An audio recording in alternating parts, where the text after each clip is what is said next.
Donc arrêtez de faire les intellectuels de merde qui ont une vision critique de la société, de la technologie, Black Mirror, ouais ça dénonce les dérives, ferme ta gueule pauvre merde, tu es le premier à appliquer sans réfléchir ces dérives et à pointer du doigt les gens qui ne jouent pas le jeu parce qu'ils ont un minimum d'intelligence, de réflexion et qui refusent d'être des esclaves. Tu es un pauvre esclave de merde, ta place est absolument au fin fond de la hiérarchie de la société.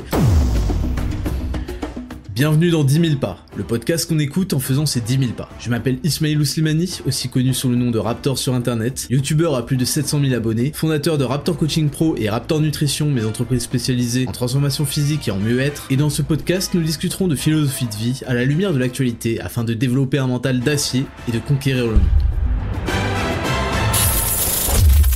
Salut à toutes et à tous, et bienvenue en 10 000 pas, le podcast le plus réel du game, le plus authentique du game, le plus long du game, le plus écouté du game, le plus censuré du putain de game, et bien sûr, le plus performant du game. Évidemment, vous m'avez reconnu à ma voix exceptionnellement agréable à écouter, je suis le Raptor, et on se retrouve ce dimanche 18 juin 2023 pour l'épisode numéro 36 de 10 000 pas. 36 épisodes, je rappelle qu'il y a 52 semaines dans une année, donc on est tranquille, on progresse vers le 52e épisode. Ah oui, en plus il y a eu des hors-séries et compagnie. Oui, mon hors-série sur Saint-Cyr dure 25 épisodes, vos gueules. En plus on va parler dans les news de la semaine, on va parler de Black Mirror. Oui, voilà, vos gueules. C'est important que vous la fermiez avant qu'on commence ce podcast. Bienvenue à tous les nouveaux auditeurs. Pardon, bienvenue à tous les nouveaux auditeurs qui seraient venus après le podcast d'Eric Flag, ouais, après le podcast Biomécanique, bienvenue à tous. J'espère que vous avez passé un bon moment à écouter le meilleur podcast du game, vous avez kiffé. De toute façon, si vous kiffez pas, ça... c'est votre dos.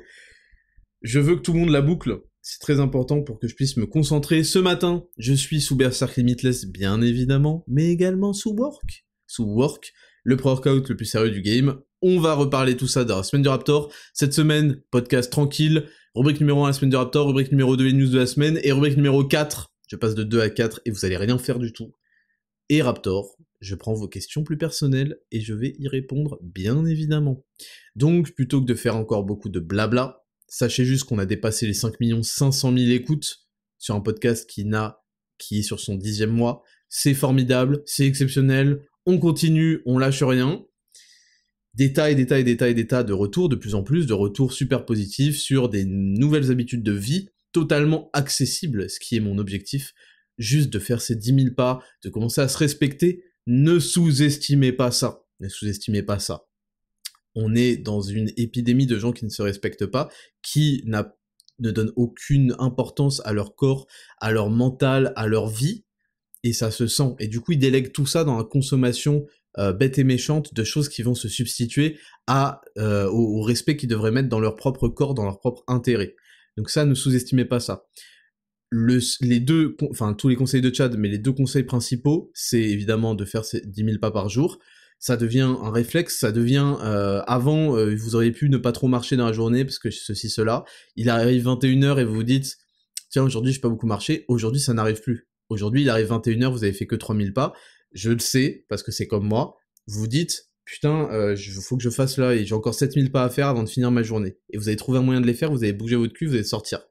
En plus, en ce moment, il fait super beau, etc. Donc c'est royal, il n'y a plus aucune excuse. Et juste ces deux choses-là, se respecter et faire ces 10 000 pas par jour, ça va entraîner des conséquences positives en boucle, en avalanche.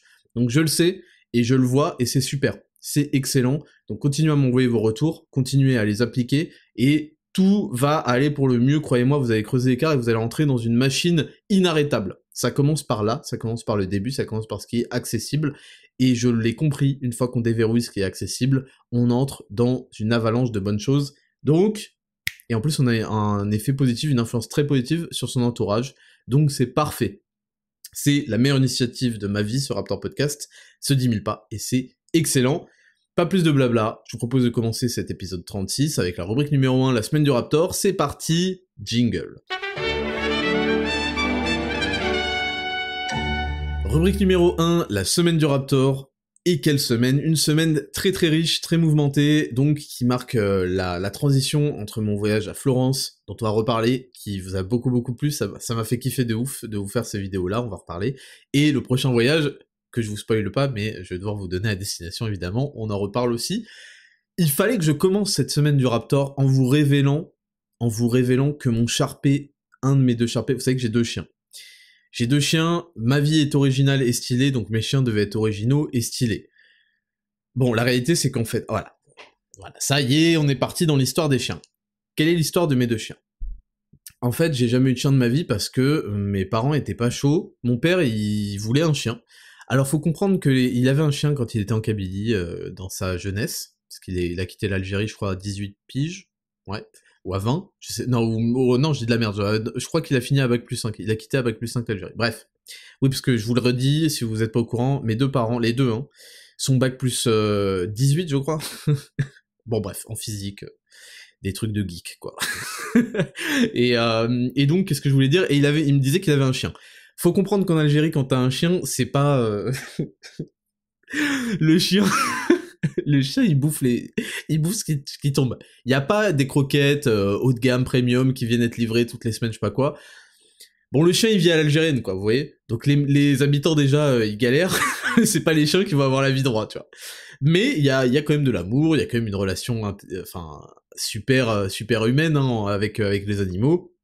Mais voilà, le yinche, il se balade, bon, voilà. Donc mon chien avait mon chien avait un père, et mon père avait un chien. Donc mon père n'était pas fermé à l'idée d'avoir un chien. Aussi, faut comprendre que quand mon père me dit j'avais un chien, je pense que c'était le chien de toute la ville. Hein. C'était le chien du village. C'est pas genre il venait, il dormait là où il y avait de l'ombre, vous comprenez?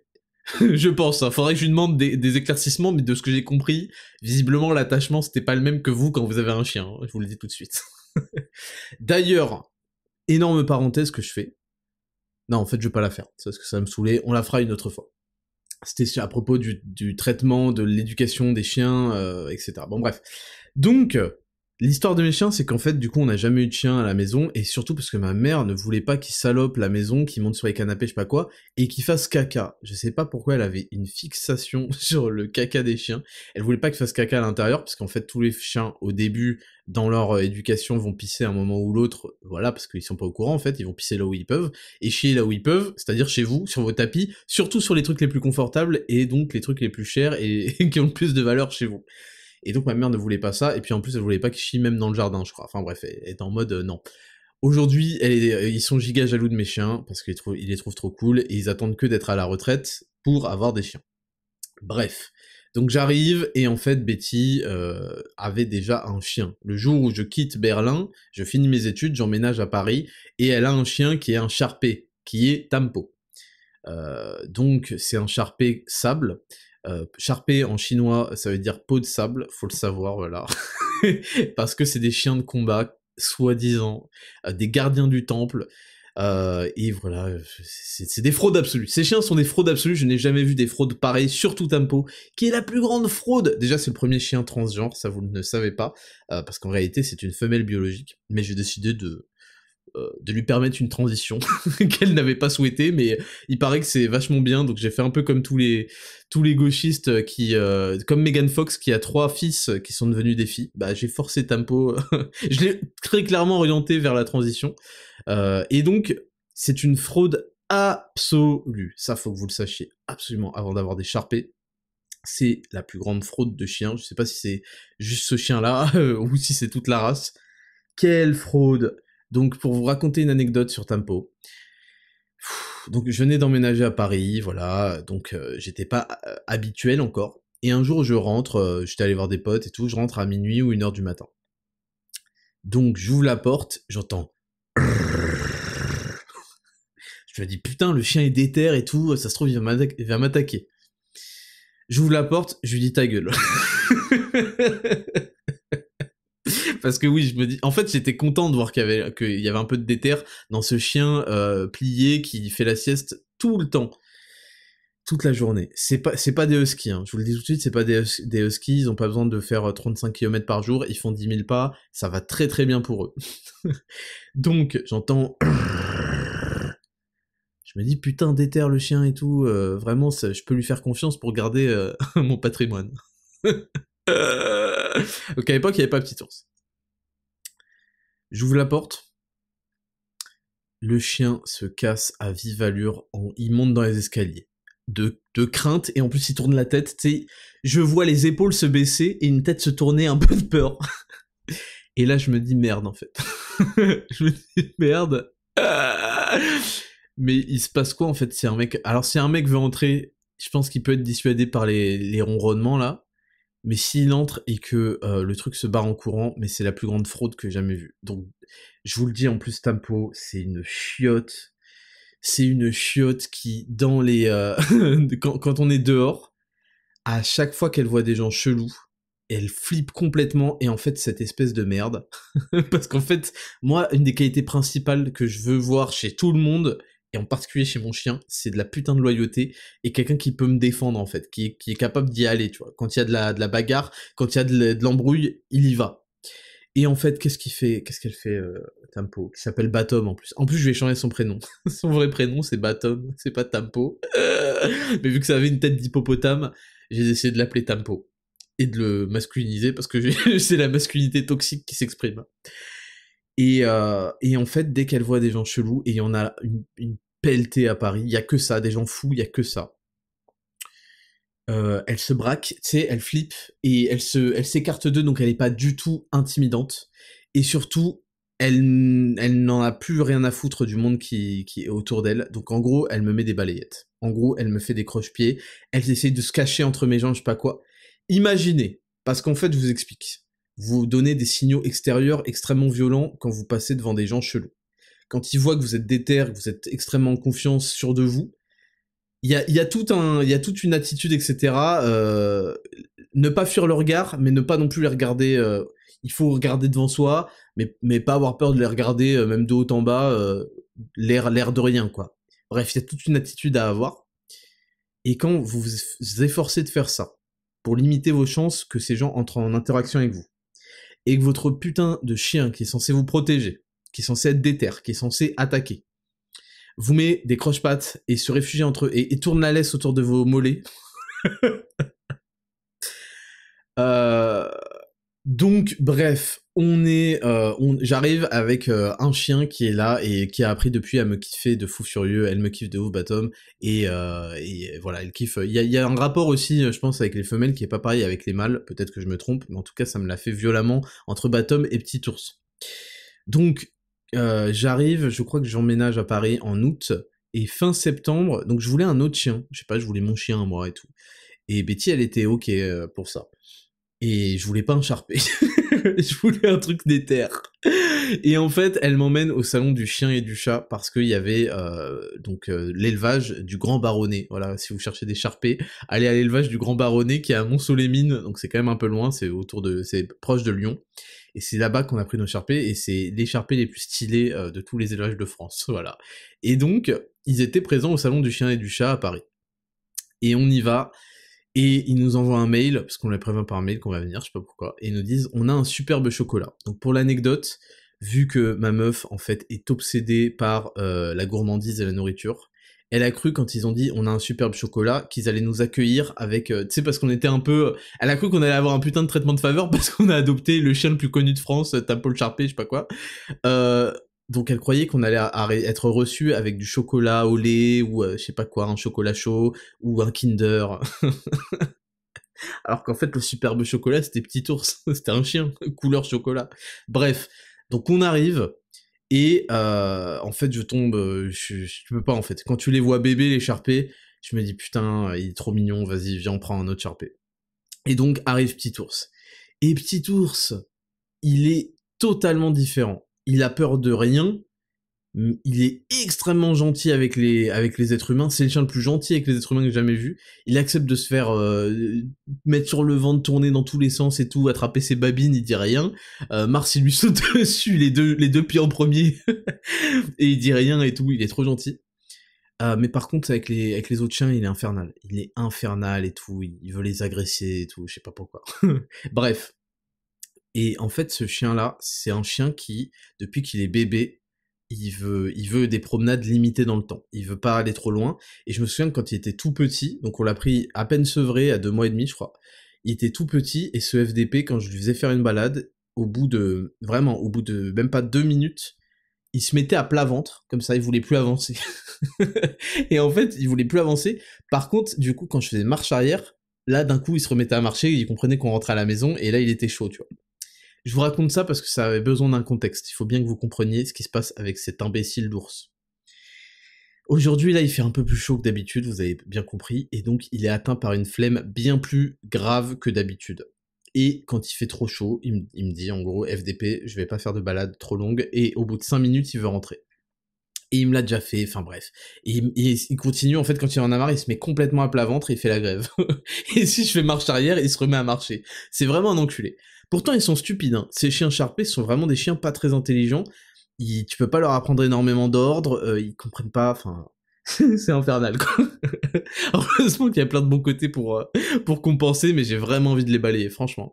Et, alors, petit ours, qu'est-ce qui m'a fait, parce que voilà, c'est là où je voulais en venir, qu'est-ce qui m'a fait cette espèce d'incompétent notoire? Je le promène, et vous savez, il y a souvent des morceaux de verre pétés et tout par terre, donc ça peut arriver que je fasse pas forcément attention, mais en général je fais attention, et qu'un chien marche dessus. Pour l'instant, il s'est jamais rien passé, il y a jamais eu du verre ouvert, enfin sur leurs pattes, mais en particulier le dimanche matin et le samedi matin, les trucs de nettoyage de Paris n'ont pas eu le temps de passer encore, vu que je me balade le matin, et les fils de pute, en fait, d'alcooliques de merde, éclatent des bouteilles par terre, enfin c'est catastrophique, et donc il y a du verre partout, selon les endroits. Et donc, on est en train de se balader, ça fait même pas 5 minutes, on a fait un petit tour, et il commence à boiter d'une jambe, d'une patte avant droite. Il boite et tout, il boite. Je me dis merde et tout, il y a un souci. Vraiment, j'avais l'impression que c'était fait très mal. Donc je le mets assis, je regarde sa patte avant, je la tape un peu, au début je touche, je regarde sa tête, est-ce que ça lui fait mal quand je tape là? Bon, après je mets des gros coups sur sa patte, je la frappe au sol pour tester, tu vois. Après je teste l'épaule, voilà, après je mets des petits coups à l'épaule pour... En fait, je détecte la douleur comme ça. S'il couine, c'est qu'il a mal. Et je vois, il a rien, il a pas l'air d'avoir trop mal. Je me dis, bon, bah, c'est peut-être s'il est engourdi, ça va passer. Je marche encore un peu, il continue, vraiment je marche genre 20 secondes, hein. Il continue, je me dis, bon, bah, vas-y, on va pas continuer la balade. Je fais marche arrière, je me dis, on va rentrer, peut-être qu'il s'est engourdi, un truc. Parce qu'il faut savoir qu'en plus, les Sharpei, c'est des salopes dans le genre de chien, on n'a pas vu plus grande salope, je vous le dis, c'est le vétérinaire qui m'a dit.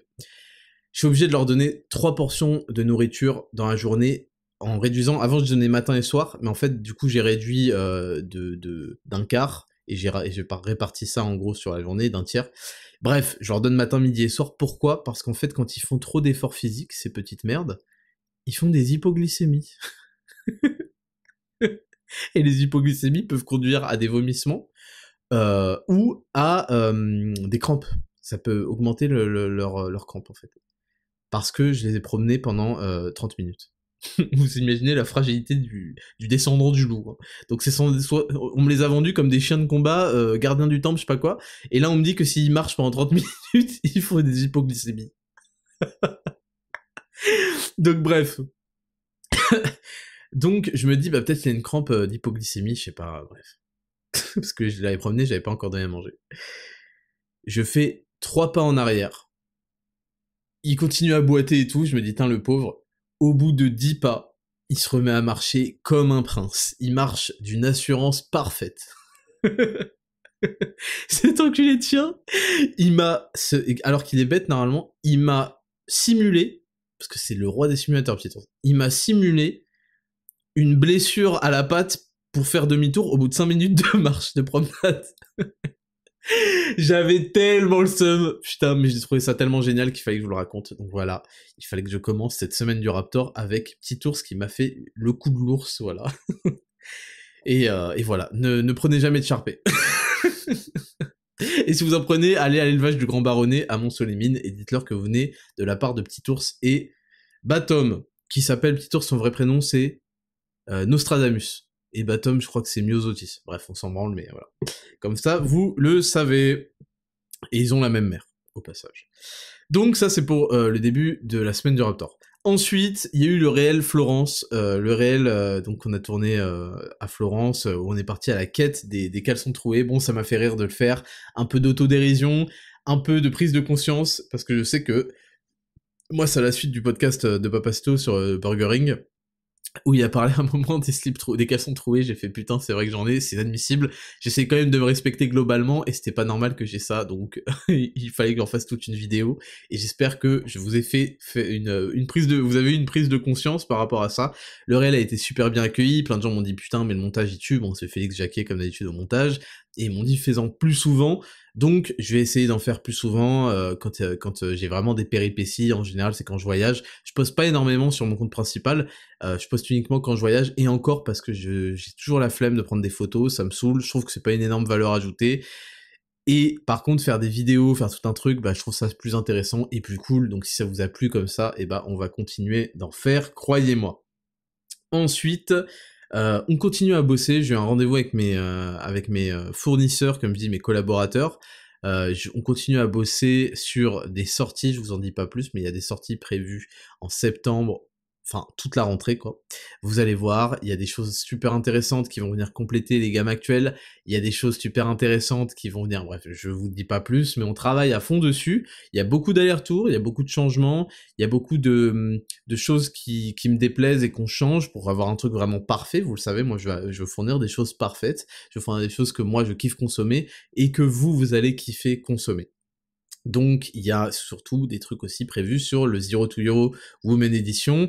J'essaye de faire quelque chose de très propre, de très pro. J'ai été surpris par la demande énorme de beaucoup de meufs qui sont très jalouses, très jalouses que Zero to Hero actuel soit en fait exclusif pour les hommes, et je l'explique beaucoup dans la vidéo, etc. Enfin, pourquoi c'est vraiment un programme destiné aux hommes, et à construire un rapport à épaule, à construire un corps parfait en réalité, en passant le moins de temps possible à ça, et en ayant une diète la plus agréable de notre vie. Je suis trop content parce que je croise souvent des gens parmi vous qui font Zero to Hero à Paris, et il y a un de vous que je croise tous les jours, et je connais même pas son prénom d'ailleurs, faudra que je lui demande, et enfin pas tous les jours, mais très souvent, et qui me donne l'avancement de Zero to Hero, et il m'a dit, je crois que je l'ai croisé il y a 3-4 jours, il m'a dit, bah écoute, les perfs elles montent, le physique il commence vraiment à changer, là ça fait 1 mois et demi du coup là, la diète, il m'a dit c'est super facile, il m'a dit en gros j'ai l'impression de rien faire, et tout progresse, le physique il progresse, les perfs elles progressent, c'est facile, et il a dit bah on va continuer les prochains mois, mais il a dit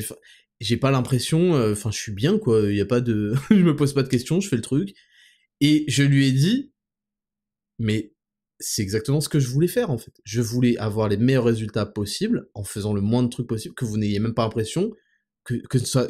J'ai éliminé toutes les contraintes, j'ai résolu l'équation du fitness. Et il a dit mais en fait ça y est, je comprends, t'as résolu l'équation du fitness, mais tous ceux qui le font ils comprennent. Et donc, bah, toutes les meufs, elles ont vu ça, et visiblement, elles sont jalouses de ouf. Il y a plein de mecs qui le veulent aussi pour leurs meufs, et ça, c'est trop cool. Et donc, j'essaie de vraiment créer un programme pareil. Il faut qu'il y ait très peu de contraintes, et qu'il y ait beaucoup de résultats, pour que, en fait, vous fassiez les choses facilement, que vous ayez des résultats sur 1 mois, sur 3 mois, 4 mois, et sur la vie. Moi, c'est un programme que vous pouvez faire à vie, c'est fini. L'équation est résolue, qu'est-ce que vous voulez faire de plus? Honnêtement, qu'est-ce que vous voulez faire de plus? Vous prenez Zero to Hero, et voilà, basta, c'est fin du game.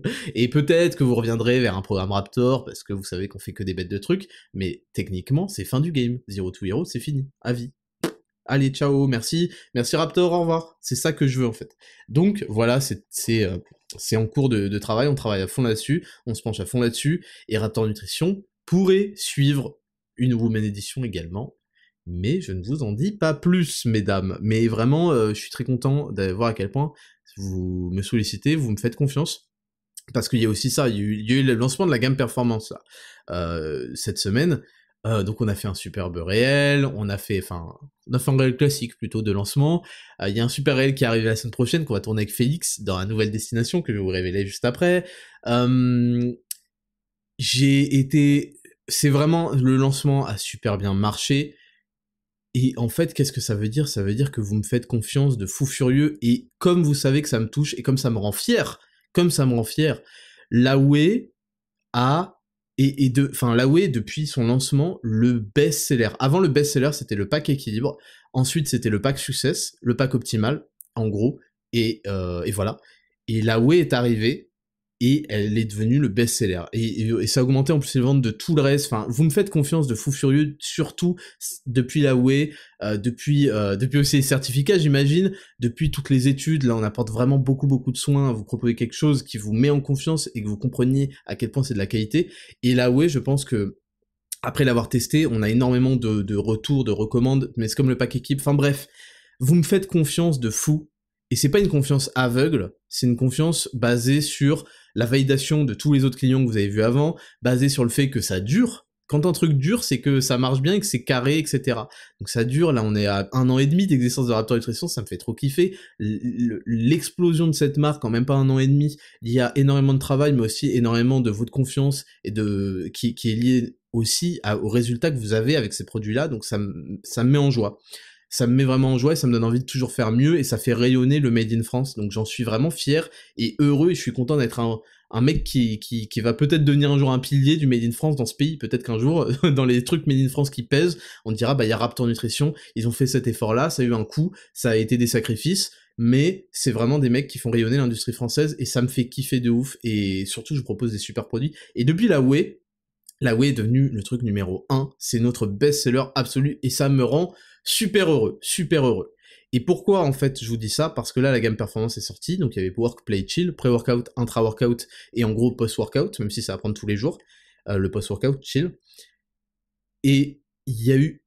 C'est un des plus gros lancements qu'on ait jamais fait. À chaque fois, en fait, le lancement devient de plus en plus balèze, si vous voulez, et j'anticipe les stocks, parce que je suis devenu vraiment très sérieux, très pro, et je ne sous-estime plus à quel point vous êtes déter, et je me suis déjà fait niquer pour le pack Success, à l'époque, c'était un lancement de fou furieux, qui a fait un sold out en 2 heures, il me semble, de souvenir. Ensuite, il y a eu les bars qui avaient fait un sold out aussi, mais là, on prévoit de plus en plus de stocks quand même. Et oui, ça a été un lancement merveilleux qui a fonctionné de fou, et je vous en remercie parce que, pour le coup, c'est une confiance qui est pas aveugle, parce qu'elle est amenée par de la confiance par rapport aux produits précédents, etc., et à tout le sérieux que je mets, professionnalisme que je mets dans Raptor Coaching Pro et dans Raptor Nutrition et dans toutes mes productions. Mais c'est aussi, il y a une part où vous ne connaissez pas encore les produits, et je sais que vous allez revenir là-dessus, que vous allez halluciner de la différence, et dans vos entraînements, et même par rapport à la concurrence ou d'autres, par rapport au pré-workout notamment, parce que les autres sont des exclusivités, c'est du jamais vu en France.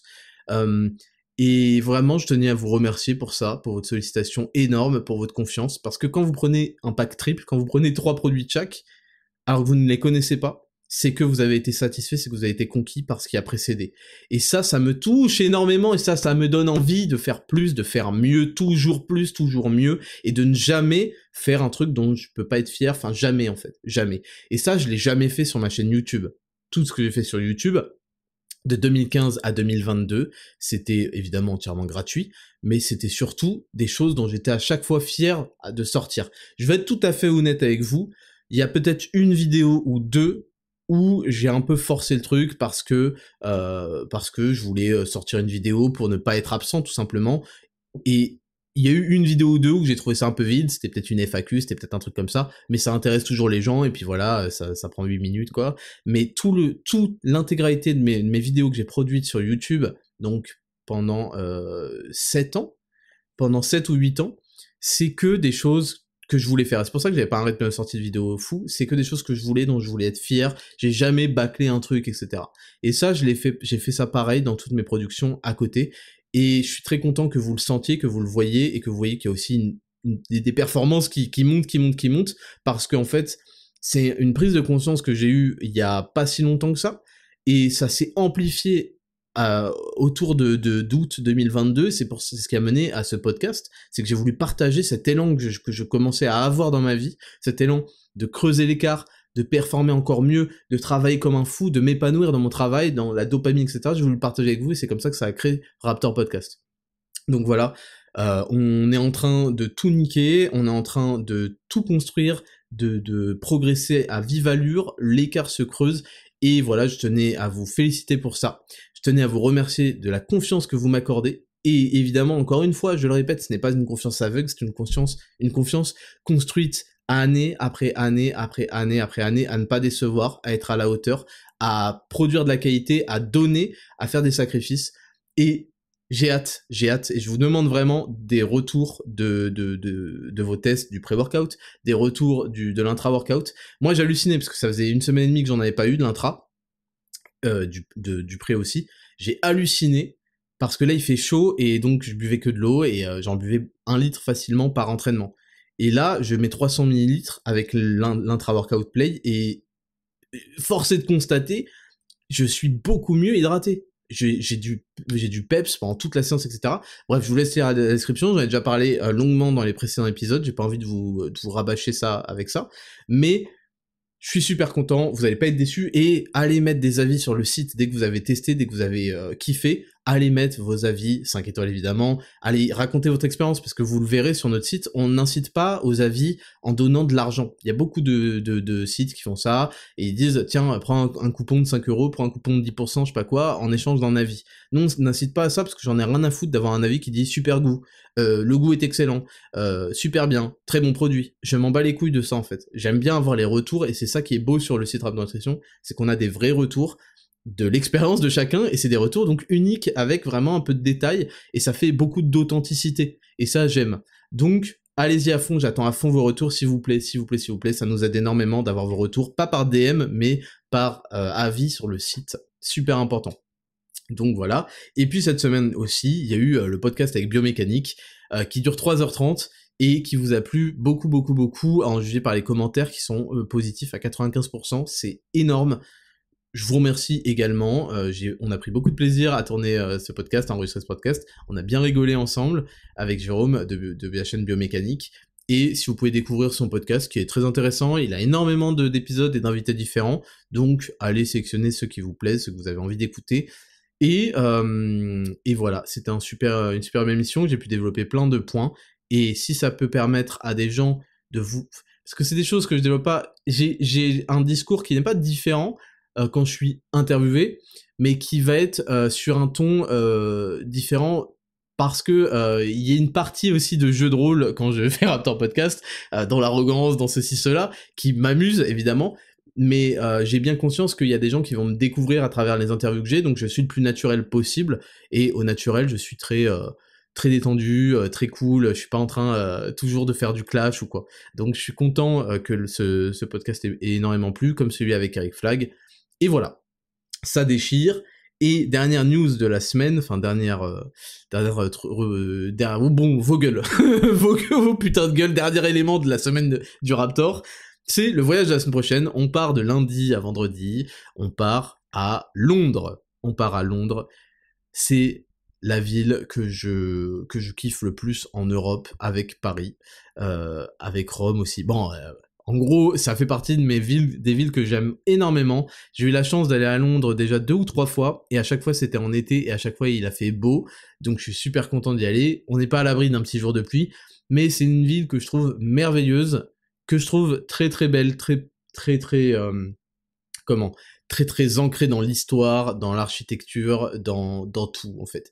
Et par contre, il y a un truc qui m'avait effrayé, c'est que en fait, dès que tu t'éloignes de Londres, dans un peu la banlieue, t'as directement des quartiers à la Jack l'Éventreur, c'est dégueulasse. J'ai pas trouvé ça très sexy. Mais en tout cas, Londres en lui-même, magnifique. La gare de King Cross, elle est incroyable. Voilà. Donc attendez-vous aussi à du contenu là-dessus. Suivez les stories sur Raptor vs Font, et ça va être trop stylé, donc j'ai hâte. Évidemment, on va faire un petit réel où je vous ferai visiter la suite dans laquelle on sera. Et voilà. Donc c'est tout pour la semaine du Raptor. Voilà, je vous propose de passer à la rubrique numéro 2, les news de la semaine. C'est parti, jingle.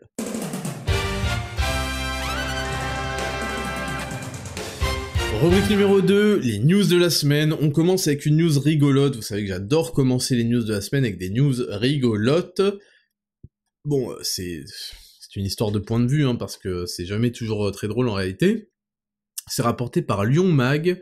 Écosexualité, performance nue devant des enfants. Une subvention culturelle de la ville de Lyon fait grincer des dents à droite.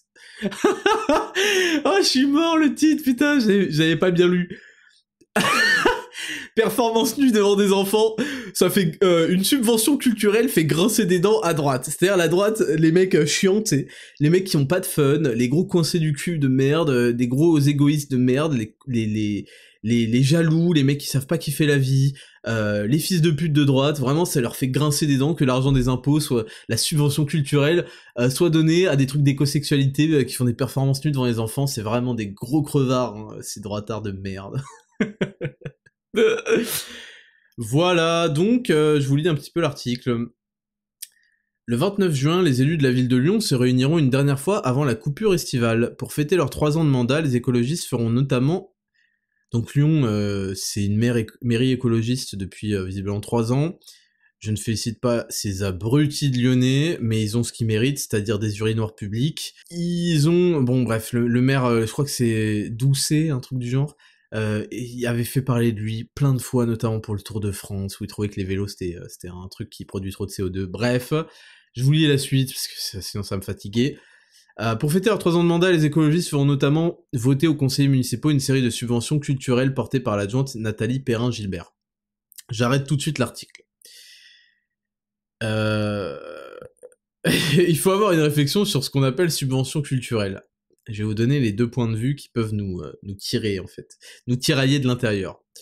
La première chose, c'est que c'est vrai que si on laisse uniquement l'art au sens propre, hein, l'art, sous la gouverne de l'offre et de la demande, ça freine des productions qui peuvent être tout à fait magnifiques, tout à fait poétiques, tout à fait artistiques, et qui ne verraient jamais le jour sans une aide financière, et donc ça, en quelque sorte, c'était la volonté première de ces subventions-là, ça permet de financer la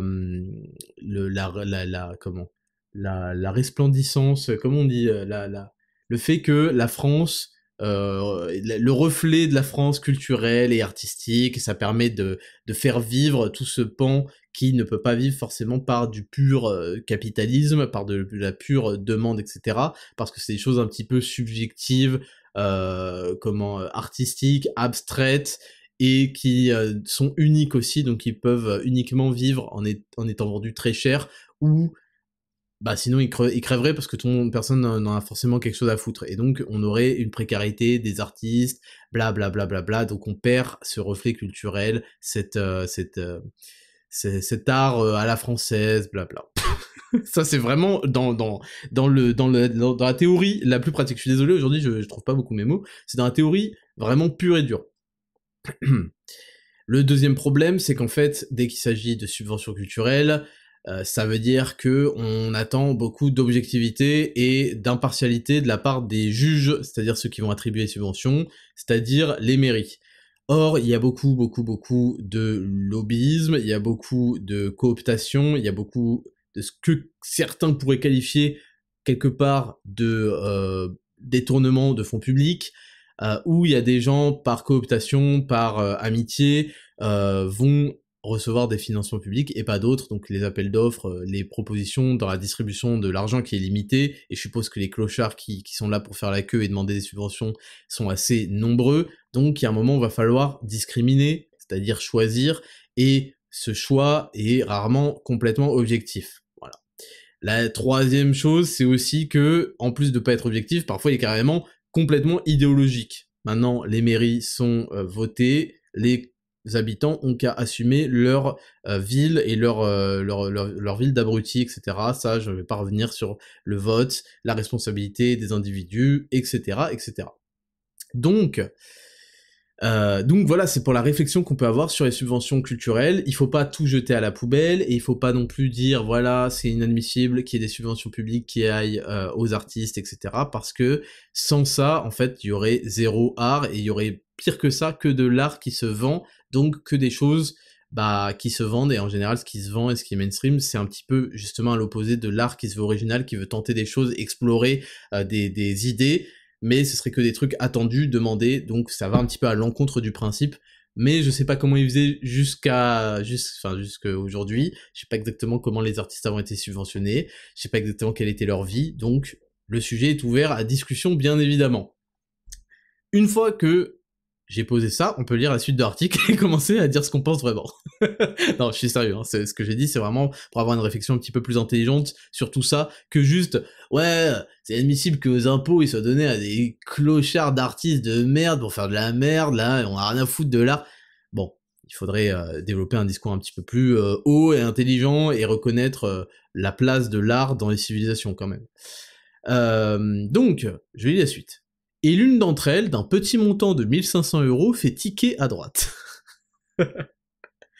Alors, je fais encore une pause, vous savez que plus un article est stupide, et moins on arrive à le lire.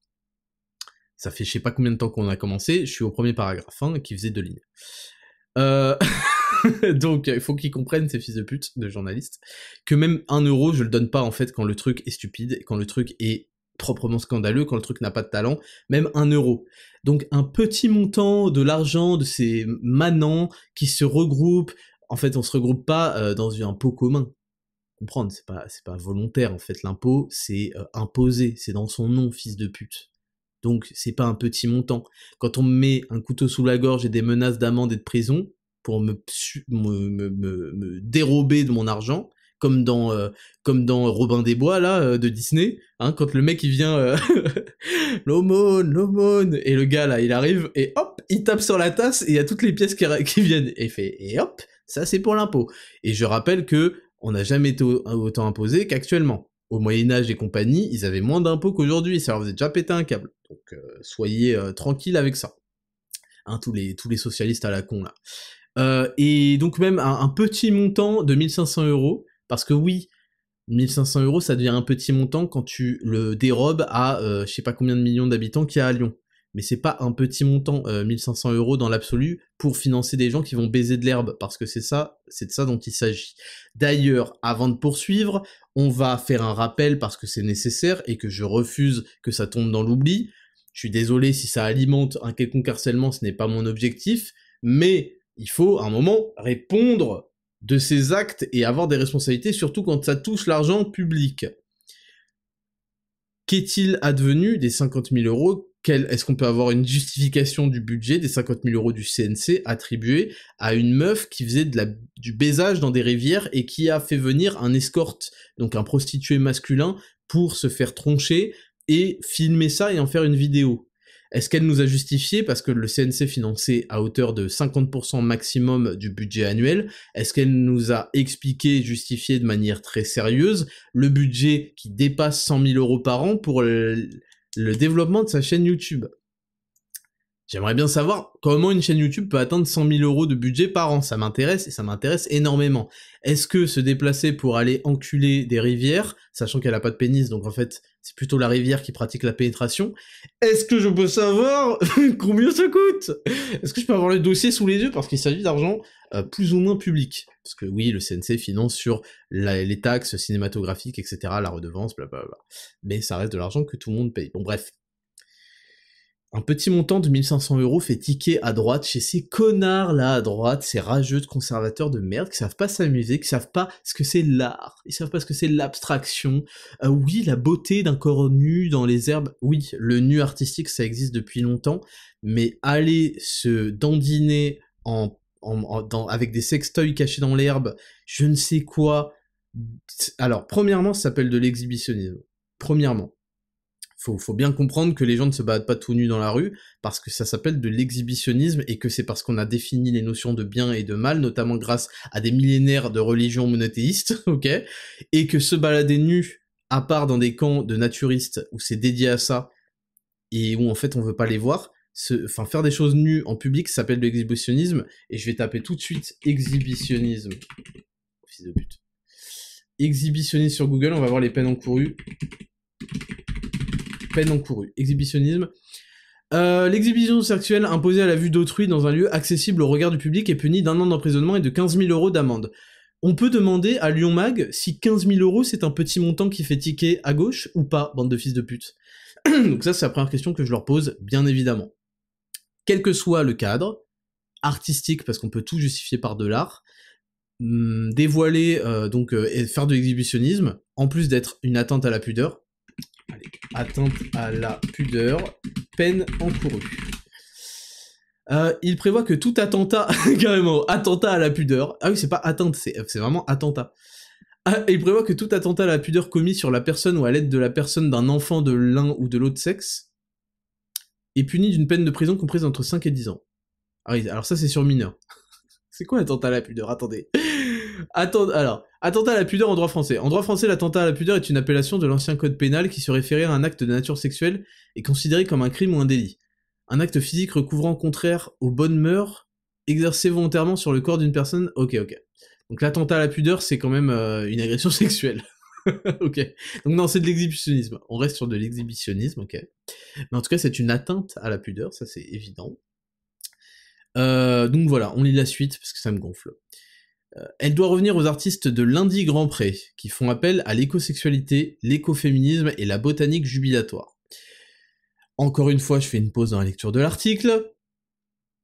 L'écosexualité, l'écoféminisme, c'est des inventions pures et dures, basées sur le fait que les femmes, d'ailleurs c'est très marrant ces gens-là qui ne veulent pas de distinction, qui ne veulent pas de discrimination, c'est basé sur le fait que les femmes auraient un sixième sens qui les rapproche énormément de la nature.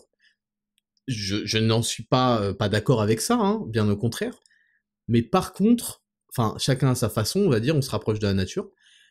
Mais par contre, de la part de gens qui passent leur temps à nous dire qu'il y a des clichés, qu'il n'y a pas de distinction entre l'homme et la femme, que ceci, cela, la discrimination, mais dès que c'est en faveur, un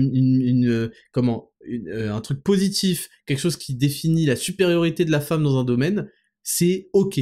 Mais c'est vraiment d'un ridicule pur et dur, et je ne m'inscris pas du tout dans ce petit jeu de je suis le meilleur, parce qu'en fait je ne suis pas un esclave, et je sais ce que je vaux, et je sais aussi que les talents et les compétences, outre le fait qu'elles sont parfois distribuées de manière assez statistique, assez claire entre les sexes, le sont aussi très clairement entre les individus en eux-mêmes. Donc bref, tout ça pour vous dire que ces rigolos ont commencé à apposer, juste apposer deux escroqueries qui sont l'écologisme et le féminisme, et évidemment ils ont créé un concept de l'écoféminisme où en fait les femmes sont les gardiennes, comme les Gaïa, si vous voulez, la déesse de la Terre, sont les gardiennes, les dernières gardiennes de la nature et de la planète, qui préservent en fait la masculinité toxique et l'homme destructeur, de détruire la planète, et donc l'écoféminisme est un sujet à part entière qui montre à quel point les femmes sont oppressées alors qu'elles sont positives, tandis que les hommes sont des oppresseurs de la planète, des femmes et de tout en fait en règle générale, et elles pensent avoir avoir résolu l'équation de la planète Terre, et c'est juste absolument ridicule. Et en fait rien que le fait qu'elles jettent leur protection hygiénique dans les chiottes, alors que c'est pas du tout fait pour ça, et que ça crée des bouchons dans les égouts, rien que le fait que leurs urines après perturbateurs endocriniens et pilules qui jouent sur leurs hormones, voilà, les femmes respectent tellement la nature qu'elles prennent des pilules pour leurs hormones, qu'elles font des trucs pour détruire leur fœtus à l'intérieur de leur ventre. Ça y est, on lance les sujets. Voilà, c'est évidemment une énorme fraude, et je ne rentrerai pas dans ce débat-là, bien évidemment. Mais je trouve le concept assez rigolo, et donc pour l'ouverture d'esprit, parce que c'est le bien, il faut tolérer l'écosexualité. L'écosexualité, c'est la version supérieure, c'est une version artistique, mais parfois qui peut être prise au sérieux, qu'on aime la nature, parce que qui n'aime pas la nature, hein, qui n'aime pas la nature, et qu'on l'aime tellement qu'on va en fait... C'est du hippisme en fait remis au goût du jour, qu'on va aller faire des câlins aux arbres, qu'on va aller s'imprégner de cette nature, mais en fait ces fils de pute en sont tellement éloignés dans la réalité de leur vie de merde qu'ils ne comprennent pas que y a des gens qui sont vraiment très proches de la nature, hein, ça s'appelle des agriculteurs, tout simplement, des éleveurs, des agriculteurs, eux ils sont au contact pur et dur de la nature. Et il n'y a pas besoin d'aller se mettre à poil pour bronzer du trou du cul, et parce qu'il y a ça, hein, il y a ça aussi, il y a des mecs qui s'écartent les fesses pour prendre les rayons du soleil, je ne vous mens pas. Il n'y a pas besoin d'aller faire l'amour à des arbres, il n'y a pas besoin de surjouer, de faire semblant d'une proximité qu'on ressent. En fait, c'est des gens qui sont tellement coupés avec leur corps, tellement coupés avec la nature, leur corps qu'ils ne respectent pas, qu'ils ne soumettent pas à du sport, à une activité physique, qu'ils ne respectent pas par leur alimentation, qu'ils ne respectent pas par leur mode de vie. Ils sont tellement coupés de ça qu'ils ont au fond d'eux, et c'est bien, un instinct qui leur dit il faut que tu te rapproches de la nature, fils de pute, parce que tu fais que de la merde dans ta vie de merde, et le fait que tu te mettes des produits très très chelous dans les cheveux pour les teindre en rose, peut-être, et en bleu, peut-être que tu devrais le compenser en allant baiser un arbre. Je sais pas, c'est ce qui se passe dans leur putain de tête. Et s'ils avaient un mode de vie plus sain, de manière globale, avec une activité physique, avec une compréhension des hormones qui sont un don divin naturel, ils comprendraient qu'en fait il n'y a pas dans la vie de séparation entre l'homme et la nature. Ça, je le dis pour tous les mecs quand on voit des vidéos de gens qui se font bouffer par des requins et qui disent ouais bien fait, le requin a bien joué, etc. Je sais pas quoi, faut pas tuer les requins, nanana. les mecs ont séparé l'homme de la nature. Je suis d'accord pour dénoncer des pratiques de souillage total dans l'industrie dégueulasse où on reverse des eaux polluées, surtout dans les pays d'Asie, d'Afrique, des déchets par milliers de tonnes dans les eaux. Évidemment, l'homme est capable de détruire et de souiller son environnement. Mais l'homme, l'être humain, fait partie de l'écologie, fait partie de l'environnement. Donc on est à ce titre encore plus précieux que pas mal d'animaux qui agissent uniquement par instinct parce qu'on est capable de faire preuve de morale, de réflexion et de comprendre nos actions et les conséquences qu'elles ont. C'est pour ça qu'on domine entièrement et intégralement la nature et que c'est une bonne chose et qu'il faut s'en rendre compte dans ses aspects négatifs mais aussi dans ses aspects positifs.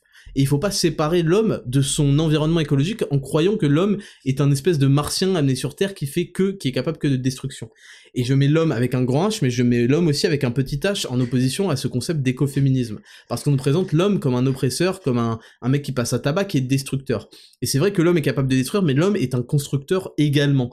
Et ça, c'est évidemment une vision super féministe du truc, qui consiste toujours à dépeindre la femme sous des aspects supérieurs de domination extrême. Quand vous faites des micro-trottoirs et que vous allez demander à des femmes dans la rue, qu'est-ce que vous pensez qu'une femme est meilleure qu'un homme?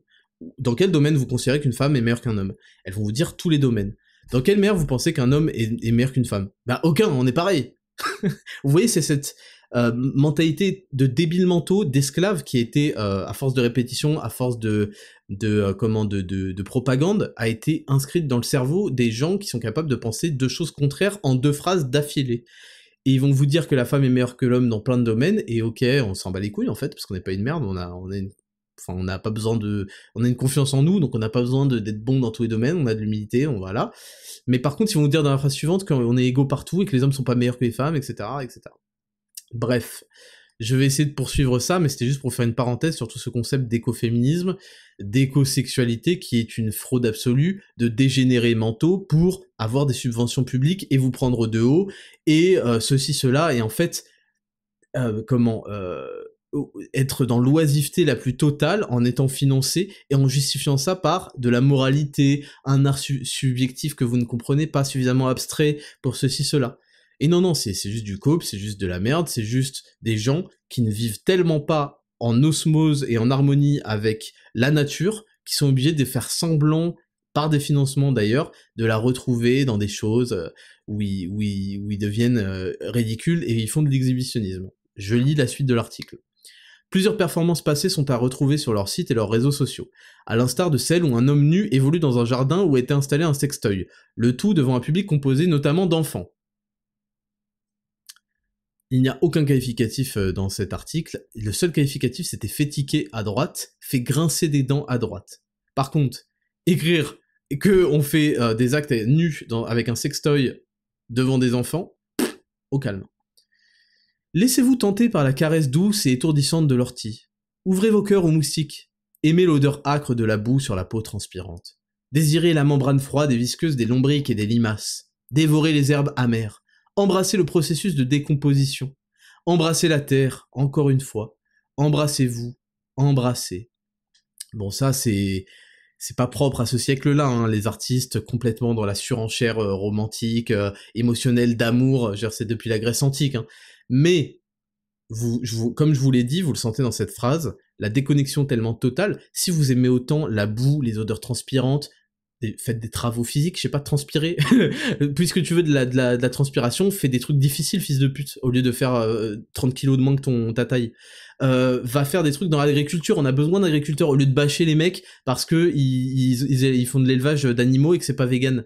Fils de pute, je rappelle, c'est en osmose, en harmonie avec la nature, de travailler avec les animaux, mais aussi de les manger.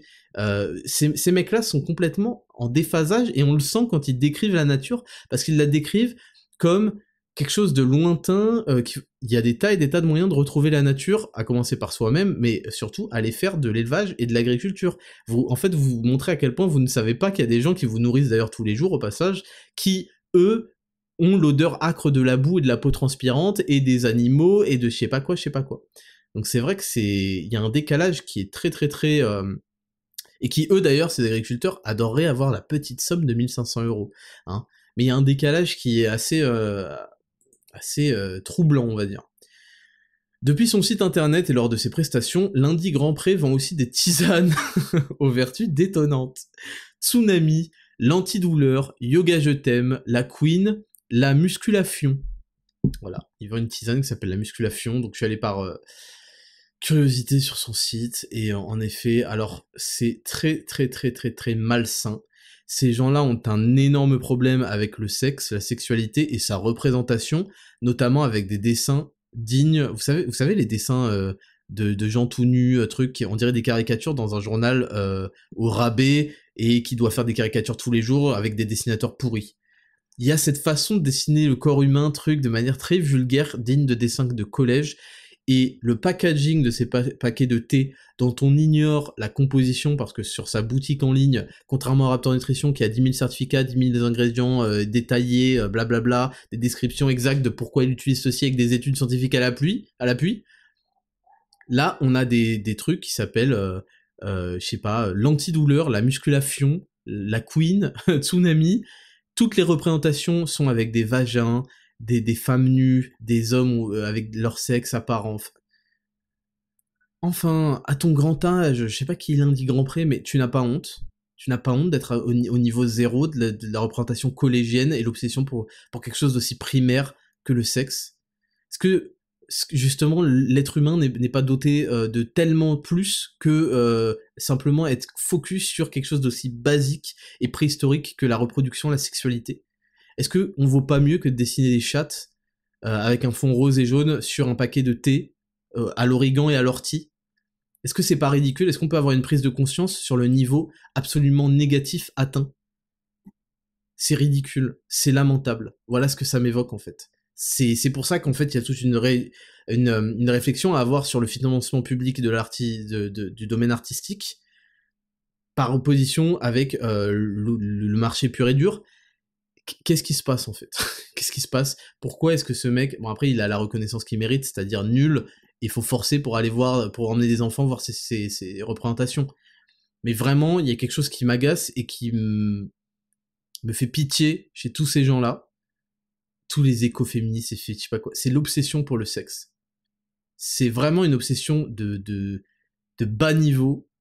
L'être humain s'est hissé à bien mieux que de revenir à la sexualité primitive, aux instincts primaires, à voir un mec mettre un doigt dans le cul d'une meuf en yoga, je sais pas quoi. Parce que c'est ça, hein, si vous voulez aller jeter un coup d'œil, c'est lamentable en fait. C'est lamentable. C'est nul en fait. On a besoin d'envoyer des fusées. On a besoin de faire des trucs de mecs qui réfléchissent de ouf, des trucs qui utilisent le plein potentiel de notre cerveau, de notre capacité à créer des choses, et certainement pas de perdre notre temps avec du hippisme, de fils de pute financé avec des fonds publics, où le concept révolutionnaire, c'est de montrer ses fesses. Ça n'a jamais été une avancée. Je pense qu'on en a fait le tour en 4 milliards d'années d'existence de l'humanité, et que il faudrait passer à quelque chose de plus développé. Je sais pas, si vous voulez dessiner des hommes à poil, faites comme Léonard de Vinci, montrer toute la musculature, montrer tous les muscles déchirés, montrer la machine complexe de l'être humain, mais certainement pas des croquis ridicules, bâclés, le pot de thé à l'origan et à l'ortie, la musculation, qui est un nom qui est lamentable également aussi. C'est ni de l'humour sexuel, ni vulgaire, ni rien. Ça montre juste un niveau intellectuel, artistique, pathétique. La couverture, c'est deux espèces d'hommes vagins, ou je sais pas, qui font un bras de fer. Voilà. Donc c'est lamentable, c'est pathétique. C'est vraiment pathétique. C'est le symbole d'une décadence absolue. On n'a plus aucun standard, on n'a plus aucune exigence de niveau. C'est nul, voilà. Aïe aïe aïe aïe aïe, donc bref, je vous épargne la suite, ça n'a déjà duré trop longtemps, mais oui, en plus ils vendent des tisanes, on connaît pas la composition, rien, c'est de la merde, c'est pas sérieux, c'est pourri, voilà, va te faire enculer. Next news. Next news. Je vous prends un tweet que j'ai lu, je voulais en parler rapidement. Une meuf sur Twitter, la poubelle d'internet, qui nous prend en photo plusieurs paquets de protection hygiénique, Nana, Always, et même Tampax. Et elle fait un tweet en disant « J'en ai eu pour 18 €. Imagine ça dans un budget course ultra serré en tant qu'étudiant ou personne précaire. Bref. » Donc déjà, il y a 40 000 paquets. L'avis de toutes les meufs de cette planète, c'est qu'elle en a pour beaucoup plus qu'une seule période de menstruation. Ça, c'est un. Deuxièmement, l'avis de plein d'autres meufs, c'est pourquoi est-ce qu'elle achète de la marque, puisque soi-disant, c'est difficile pour un budget. Troisièmement, pourquoi est-ce qu'elle achète des Tampax alors qu'on sait très bien que les tampons sont nocifs, mais en fait ces gens-là n'en ont rien à faire, ils font semblant de s'intéresser aux problématiques des femmes, mais dès qu'il y en a une réelle, c'est-à-dire les Tampax qui provoquent des chocs toxiques et qui devraient juste plus être disponibles à la vente pour que des gens qui sont pas informés ne se fassent plus avoir. Dès que ça concerne les perturbateurs endocriniens multipliés par 40 000 et d'ailleurs présents dans certaines protections hygiéniques, dès que ça concerne la pilule qui détruit votre système hormonal, votre système de reproduction, etc., et que vous l'acceptez parce que vous n'essayez même pas de comprendre ce qui se passe et que vous suivez les choses pour tout ça parce que vous avez prévu de vous faire éjaculer dedans 26 fois par mois, etc., etc., et que vous refusez d'avoir une réflexion plus intéressante et plus globale sur la promiscuité et sur le fait de choisir ses partenaires et sur peut-être ce qu'on a inventé depuis longtemps, c'est-à-dire le préservatif, etc., etc. Donc, elles font semblant, toutes ces féministes à la con, de se réfugier dans le bien-être des femmes, Tout ce qu'elles veulent, c'est gratter, et tout ce qu'elles veulent, c'est gratter de la thune. C'est gratter de la thune parce qu'elles sont programmées pour ça et qu'elles veulent absolument un provider, et ce provider, elles ont refusé, c'est ce qu'elles appellent indépendante. Je suis une femme forte et indépendante. Ce provider, elles refusent que ce soit leur mari, elles refusent que ce soit quelqu'un qui va s'occuper de la cellule familiale et qui va provenir à leurs besoins, etc. Aujourd'hui, elles s'en sont libérées, elles en sont indépendantes parce que leur provider, et c'est pour ça que les femmes sont aussi socialistes et qu'elles veulent autant d'État, leur nouveau provider, c'est l'État. L'État, c'est la caisse commune qui vient vous voler, vous dérober par ce qu'ils appellent les impôts, où ils vous imposent de payer pour tout et n'importe quoi. Et ce qu'elles veulent, et ce qu'elles ont bien compris, c'était que cette caisse, elle pouvait et elle devait financer tout ce qui les rend un petit peu tristes, et tout dès lors qu'elles dépensent de l'argent. Et ça, c'est terrible, parce que niveau dépendance, justement pour ces femmes qui se vendent d'être indépendantes, je sais pas quoi, niveau dépendance, demander à l'État de financer le moindre de vos besoins, ça va tourner au ticket de rationnement, bande d'incapables qui exigent de dépendre de quelqu'un là dans toute votre grande indépendance. Donc c'est important aussi de faire le parallèle avec tout ça. Arrêtez par pitié d'exiger plus de subventions de l'État. Certes, on est arrivé à un moment de l'histoire où on est tellement imposé qu'on attend en retour que l'État finance absolument tout, à commencer par un hôpital digne de ce nom, des services publics dignes de ce nom, une police digne de ce nom, etc., etc., etc. Je vais pas parler du scandale des péages, blablabla. Certes, on est tenté de venir exiger que tout notre pognon, il est où ? Vous avez, ah bon, vous prenez autant? Bah vous allez, ça je le veux gratuit, ça je le veux gratuit dans le sens français, gratuit, c'est financé par l'État, donc par les impôts, de ceux qui les payent, je précise. Donc il faut sortir de cette mentalité, même si je sais que c'est très tentant, et avoir une réflexion un petit peu critique sur ces gens-là. Et ensuite, apparemment d'autres femmes lui ont fait remarquer qu'il y a un truc qui s'appelle la culotte menstruelle, blablabla. Ces gens-là passent leur temps à se plaindre, et je voulais juste vous donner un argument qui est rigolo, parce que dans leur grande lutte contre l'égalité, ils ne font que demander, ils ne cessent de demander des traitements de privilégiés, des traitements de faveur pour un seul sexe, hein. Ils veulent l'égalité des droits pour les sexes, mais des traitements de faveur pour les femmes. Je vous le dis, quand il s'agit de décrire les hommes et les femmes sont à égalité, et ensuite on dit à quel point les femmes sont meilleures dans ça, elles sont meilleures à l'école, elles sont meilleures dans le truc, nanana. Par contre, les hommes sont pas meilleurs dans... Donc, moi, je vous le dis, c'est pas un combat de gamin dans lequel je fais « Non, les mecs sont meilleurs, truc !» Je m'en bats les couilles, on n'a rien à prouver, on n'est pas des salopes, on n'est pas en train de se lamenter en permanence. Par contre, mon pointe du doigt l'incohérence de ce mouvement-là et l'escroquerie totale qu'il constitue. Et donc, il faut comprendre qu'ils demandent en permanence des traitements de faveur, des traitements privilégiés, et je rappelle donc aux meufs qui ont ce discours-là, aux féministes bêtes qui ont ce discours-là, puisqu'on est dans des inégalités, et c'est vrai que les femmes et les hommes sont inégaux, et en l'occurrence par rapport à la reproduction, aux menstruations, etc.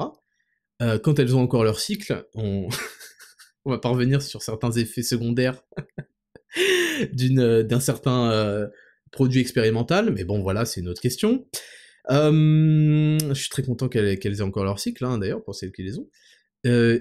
il faut comprendre que les hommes aussi sont inégaux par rapport, vous le savez, à la masse musculaire, mais aussi au métabolisme basal, au métabolisme de base, dont on a besoin pour survivre. Il est surélevé, enfin plus élevé, en moyenne de 500 calories. 500 calories par mois, ça fait 15 000 calories. 15 000 calories, ça correspond, pour quelqu'un qui prendrait, 2000 calories par jour, ça correspond à, en gros, un peu plus d'une semaine. Donc en gros, les hommes sont victimes de une semaine d'alimentation en plus chaque mois. On a des semaines de 5 semaines pour une femme. Voilà, donc est-ce que vous voulez jouer à qui est la plus grande des merdes qui exige de l'argent de l'État ? Ou est-ce qu'on peut redevenir des êtres humains normaux, arrêter de queuquer, quand on se prétend libre et indépendant, on arrête d'exiger de l'État qui nous file du fric. Je suis d'accord que cet État voleur, on peut lui exiger absolument tout, parce que vu ce qu'on lui fournit, il devrait être en capacité de nous... On devrait même pas payer à manger, de l'eau, nanana, vu tout ce qu'il prend, hein, puisqu'on en est dans ce système-là. Moi, je souhaite sortir du socialisme, et sortir de... Je ne souhaite pas donner mon argent pour que l'État me le rende d'une façon ou d'une autre, de manière enfin pas stupide, mais de manière ridicule et bâclée. Et puisqu'on est dans cette discussion-là, voilà, la prochaine fois qu'une féministe vous raconte ça, vous lui dites, d'accord, mais savais-tu qu'un homme consomme pour le métabolisme basal 500 calories de plus en moyenne? Savais-tu que ça implique 15 000 calories de plus par mois, c'est-à-dire une semaine entière par mois? Sais-tu quel est l'impact sur le budget moyen des courses? Etc., etc. Et là, en fait, proposez-lui tout de suite de signer l'armistice et d'arrêter d'être une merde. Voilà. Donc, on passe à la news suivante.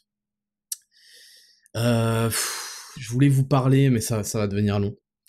Je voulais vous parler, apparemment, il y a une nouvelle saison de Black Mirror qui va sortir, et moi je voulais revenir sur toute la dernière saison de Black Mirror qui était lamentable.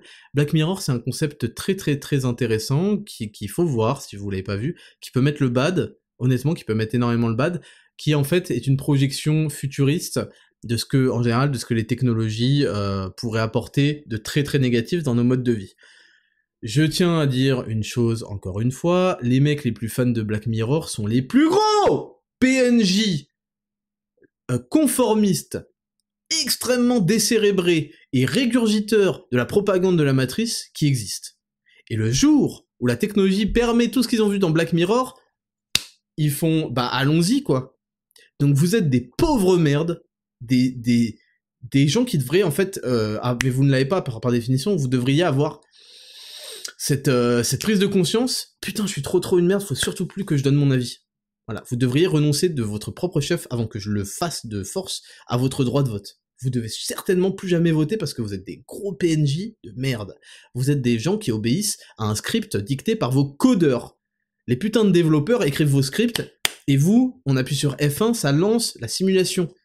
Donc arrêtez de faire les intellectuels de merde qui ont une vision critique de la société, de la technologie, Black Mirror, ouais ça dénonce les dérives, ferme ta gueule pauvre merde, tu es le premier à appliquer sans réfléchir ces dérives et à pointer du doigt les gens qui ne jouent pas le jeu parce qu'ils ont un minimum d'intelligence, de réflexion et qui refusent d'être des esclaves. Tu es un pauvre esclave de merde, ta place est absolument au fin fond de la hiérarchie de la société, et surtout ne me donne plus jamais ton avis, parce que l'histoire extrêmement récente a prouvé que tu étais un collabo de merde, et que tu étais un mec qui obéit aveuglément à la propagande, et qui en plus dénonce tes voisins, qui dénonce les gens, qui veut les enfermer, qui veut les interdire d'aller à l'hôpital, qui veut les interdire de voyager, qui veut ceci, cela, et tu répètes la même chose sur la problématique escroquerie de l'écologisme. Donc, pauvre, sale petite merde, ferme ta gueule, voilà, je tiens quand même à être violent avec ces gens-là, ferme ta gueule sur ta critique de Black Mirror, tu n'es qu'une sale petite merde. Est-ce que c'est clair ou est-ce qu'il faut que je répète ça? Maintenant, on va laisser quelqu'un qui est bien plus légitime à parler de Black Mirror, voilà, c'est-à-dire moi. Je prends une gorgée d'eau. Black Mirror, c'est donc des saisons très intéressantes, qui parlent du flicage, en fait, permanent, notamment, qui parlent de la dopamine, en fait, quand on arrive à comprendre et de quoi il s'agit, qui parlent de la réalité virtuelle et d'à quel point ça peut servir de de soupape, de décompression pour des tas de gens qui ont une vie de merde d'esclaves dans la vraie vie, qui parle du harcèlement et du jugement des gens lorsqu'un système est mis en place, à quel point ils peuvent devenir des capots du système, comme dans Matrix, on décrit par des agents Smith, c'est-à-dire que chaque PNJ, chaque mec qui croit dans tout ça, peut devenir à tout moment, peut être habité par un agent Smith, et donc contrôler les gens qui pourraient s'éloigner de la propagande de l'idéologie qu'on essaie de nous imposer. Tous les gens qui pourraient commencer à réfléchir par eux-mêmes, à essayer de devenir un peu plus libres, seront contrôlés très rapidement par des PNJ qui se transforment en agents de la matrice. C'est exactement ça l'idée. Et Black Mirror fait une critique super intéressante de tout ça, et des effets de foule. Vous remarquerez que très souvent, on décrit des effets de groupe, des effets de foule, qui peuvent... ça me rappelle d'ailleurs le film qui s'appelait La Vague, des effets de foule et des effets de groupe qui peuvent mener les individus, parce que on est programmé aussi pour être des bêtes de foule et des prédateurs en groupe, qui peuvent amener les individus à faire des choses horribles et à perpétuer eux-mêmes, à devenir eux-mêmes des généraux au service de leur maître. Voilà, c'est ça que je vais vous faire comprendre. Et en fait, dans la dernière saison de Black Mirror, c'était un truc absolument ridicule, je me souviens pas de tout, mais notamment d'un épisode... Attendez, je vais aller checker tout de suite. Épisode, dernière saison, Black Mirror, comme ça je suis sûr de savoir de quoi je parle exactement. Saison 4, non, c'est saison 6 ? Non, saison 5, 2019. Alors, Danny vit avec sa femme Théo... Quoi ? Synopsis. Quand deux amis de fac se retrouvent dans la réalité virtuelle de leur jeu vidéo préféré, les longues soirées à jouer donnent lieu à une étonnante découverte. Voilà, c'est ça. T'avais deux Renois qui avaient une vie de famille normale, je crois, une meuf et tout. Et en fait, ils se retrouvent dans un jeu de combat, genre un Street Fighter, en réalité virtuelle. Et en fait, il y en a un qui a un perso féminin. Et du coup, le mec veut baiser le perso féminin avec son perso masculin. Et après, en fait, ils veulent baiser ensemble. Bon, c'est pas l'exercice le plus réussi, il était même ridicule. Deuxième truc, un chauffeur londonien provoque une crise internationale lorsqu'il kidnappe un employé travaillant pour un grand réseau social. Je me souviens plus. Il y avait un truc avec une meuf de Facebook, je sais pas quoi, la méta. Une adolescente solitaire se prend de passion pour une poupée robotisée inspirée d'Ashley O, sa chanteuse préférée, alors que la vie de la starlette s'effiloche. Ça me dit quelque chose, mais je m'en souviens plus. Une femme ordinaire découvre qu'un service de streaming mondial a adapté son quotidien, ainsi que ses secrets, en un drame télévisé interprété par la star Salma Hayek. Bon, je me souviens plus trop de tout ce qu'il y avait, mais il y avait cet épisode-là que je vous ai écrit qui m'avait choqué. Et ouais, enfin, j'ai pas compris comment on a pu faire une saison aussi merdique entièrement alors qu'une série commençait aussi bien. Mais voilà, je voulais surtout en parler pour ça, parce que j'ai cru qu'il y avait une certaine dérive de propagande, une dérive idéologique qui avait imprégné la série, et j'espère que ça va pas être le cas dans la nouvelle saison. Et je voulais dire ça par rapport aux mecs fans de Black Mirror qui sont des énormes merdes, voilà. Et ensuite, on finit avec un petit truc drôle, rapporté par Foot Mercato. Racisme, la déclaration puissante de Paul Pogba. Donc en fait, Paul Pogba a fait une déclaration dans une longue interview, apparemment, et juste, on ne comprend pas ce qu'il dit, en fait. Je vais essayer de vous traduire ce qu'il dit, parce que je pense avoir compris ce qu'il dit. Il lui-même ne comprend pas ce qu'il dit, mais le niveau d'expression est vraiment, c'est digne d'un footballeur, mais c'est pas la folie, hein. Donc, je vous lis en entier, il dit « On a déjà gagné, les Noirs ont déjà gagné, on a été esclaves pendant combien d'années? Aujourd'hui, on joue au foot, on prend les bus, on a des voitures, on est reconnu dans le monde entier. Pour moi, c'est une victoire. » Toutes ces personnes sont ignorantes, parce qu'il parle aussi des remarques racistes dans les stades italiens, qui sont très très présentes. Toutes ces personnes sont ignorantes, ce sont des commentaires d'ignorants qui veulent toucher ou blesser quel que soit l'individu, que ce soit un sportif ou en dehors. Moi, le conseil que je peux donner aux Noirs ou même aux personnes de couleur, toutes les personnes qui ont reçu des propos racistes, c'est ils essaient de te toucher et c'est le faible qui fait ça. Nous, on a déjà gagné. Aujourd'hui, regarde, toi, tu es noir, tu fais ton interview, tu penses que les années ont été des esclaves, ça aurait été possible? Jamais. Aujourd'hui, on a gagné. Les Noirs, ils sont là, ils ne peuvent rien faire. C'est comme ça. Moi, ma victoire, c'est quoi? Je ne comprends pas ce qu'il dit. C'est quand je vois des enfants blancs qui portent mon maillot, ils me demandent des autographes, ils me demandent des photos. Moi, c'est ça ma victoire, ça s'arrête là. Tu peux être raciste comme tu veux. Moi, j'ai rien contre eux, j'ai rien contre personne. Et franchement, mon souhait, mes invocations, c'est de changer les cœurs de ces gens en jouant au foot. C'est de changer la mentalité de ces gens. Les propos racistes, il y en aura tout le temps, que ce soit le blanc ou que ce soit le noir, parce que nous, on est en Europe, mais ça peut être le contraire aussi. Je vous ai lu parce que je pense que je comprends ce qu'il veut dire, mais ouah, aïe, aïe, aïe, aïe. Donc déjà, il dit que... Bon, en gros, je vais vous résumer. ce qu'il veut dire et ce qu'il pense et ce qu'il a compris de son expérience de vie, c'est que le racisme est un truc de pauvre. Voilà. Il faut le comprendre. Le racisme, c'est un truc de pauvre. Une fois que t'es riche, une fois que t'es en place, une fois que t'es connu, que t'es truc, y a plus de racisme en fait. Le racisme est un truc de pauvre, où les pauvres vont se battre pour les miettes en disant celui-là il me prend des trucs, celui-là nanana, et parce que la criminalité, etc., c'est dans les milieux défavorisés. Donc le racisme et les problèmes liés au racisme sont des problèmes de pauvres. Et en fait, c'est ça que Paul Pogba essaie d'exprimer et qu'il n'arrive pas à exprimer. Pour ça que lui, en fait, il est en place, il voyage en jet, ceci, cela, les gens le respectent parce qu'il a un statut, parce qu'il a de la thune, parce qu'il fait ce qu'il veut, et il se dit, mais en fait, le mec qui fait des allusions racistes, c'est un pauvre mec. Je domine dans tous les domaines, c'est un clochard. C'est ça qu'il dit. Il dit, c'est des jaloux, c'est des faibles. Donc en fait, c'est ça. Et ça, c'est important, je voulais juste reprendre ça pour cette raison-là. C'est important, je pense que c'est important de comprendre. Dans les hautes sphères, de l'argent, de trucs, en fait, il y a pas de racisme. Les gens noirs, truc, même dans les gouvernements mondiaux qui veulent vous asservir, noir, pas noir, blanc, truc, on s'en fout en fait. Ils s'en foutent. Tout ce qu'ils veulent, c'est est-ce que tu participes au projet, tu vois. Donc c'est un truc de pauvre, le racisme, et tous les problèmes comme ça. D'ailleurs, même le féminisme, tout ça, tout ce qu'ils sont en train d'exacerber et d'alimenter. En fait, c'est pour faire c'est pour créer cette société à 2 étages, avec un truc au 666e étage que je dis toujours, et le 2e étage, en fait, il est dans tous les sous-sols. C'est pour créer une société comme ça, où tous les problèmes du monde, toutes les disputes du monde, toutes les choses qui détournent l'attention, qui désunissent les gens, je sais que ça fait très Naruto, hein, ce discours-là, mais en gros, c'est ça, sont l'affaire de gens qui n'ont rien, et qui, du coup, vont avoir la tête ailleurs, vont avoir à se battre, même parfois pour des raisons légitimes, hein, sur des sujets secondaires qui ne concernent pas ceux qui vivent en haut. Ça, c'est super important à comprendre, de s'en imprégner et de pas perdre de temps avec ça, et de comprendre qui essaye de vous... comment on essaie de vous manipuler et de vous détourner en permanence des sujets importants, c'est-à-dire d'être libre mentalement, libre physiquement, libre géographiquement, je pense là au confinement et compagnie, libre financièrement, voilà. Je vous parle pas de salut à toi, j'ai entrepreneur, à la liberté financière, je sais pas quoi, ChatGPT est mort, voici 10 conseils pour atteindre la liberté financière. Mais c'est pour que vous compreniez que tout ça, ça vous garde la tête sous l'eau, voilà. Donc, c'est tout pour ces news de la semaine. On passe à la rubrique numéro 4, et Raptor, je réponds à vos questions, et c'est parti, jingle. Rubrique numéro 4 et Raptor, vous me posez vos questions toutes les semaines sur Instagram @Raptor Podcast, @Raptor et j'y réponds cette semaine en citant à chaque fois les pseudos, parce qu'en général ça vous fait plaisir. On a Substance Tattoo qui me demande « Pourrais-tu préciser pourquoi la course à pied est mauvaise pour perdre du poids, s'il te plaît ?» Alors, en fait, c'est pas ça.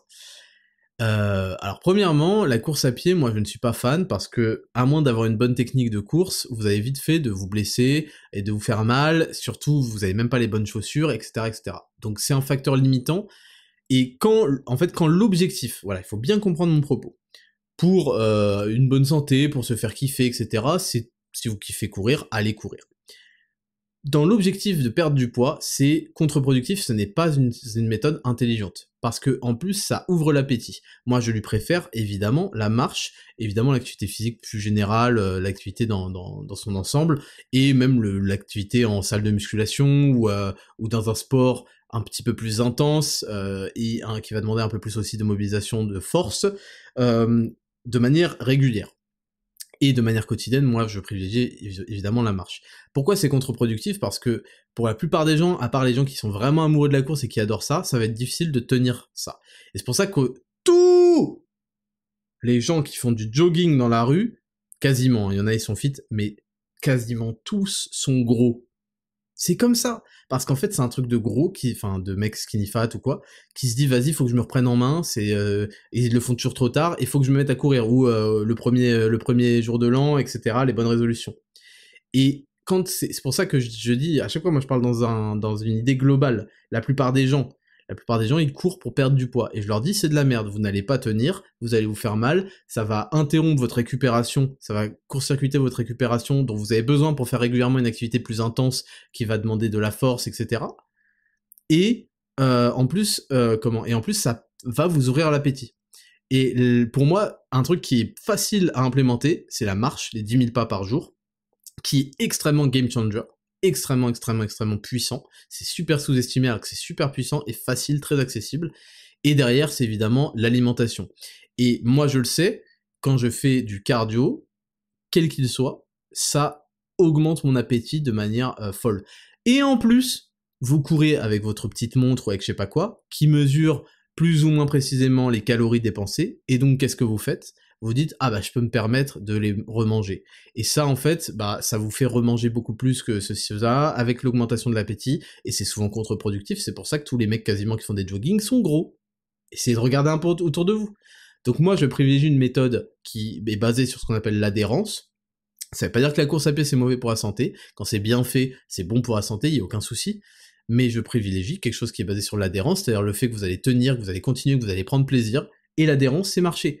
Quand on marche, on n'est pas en train de transpirer comme un porc comme quand on court, on n'est pas... Déjà pour courir aussi, il faut un certain milieu. Quand vous courez à Paris, je suis désolé de vous le dire, vous faites un torticolis à force de regarder s'il n'y a pas un vélo, une trottinette, un piéton, une voiture qui va vous écraser à chaque fois que vous traversez le moindre truc.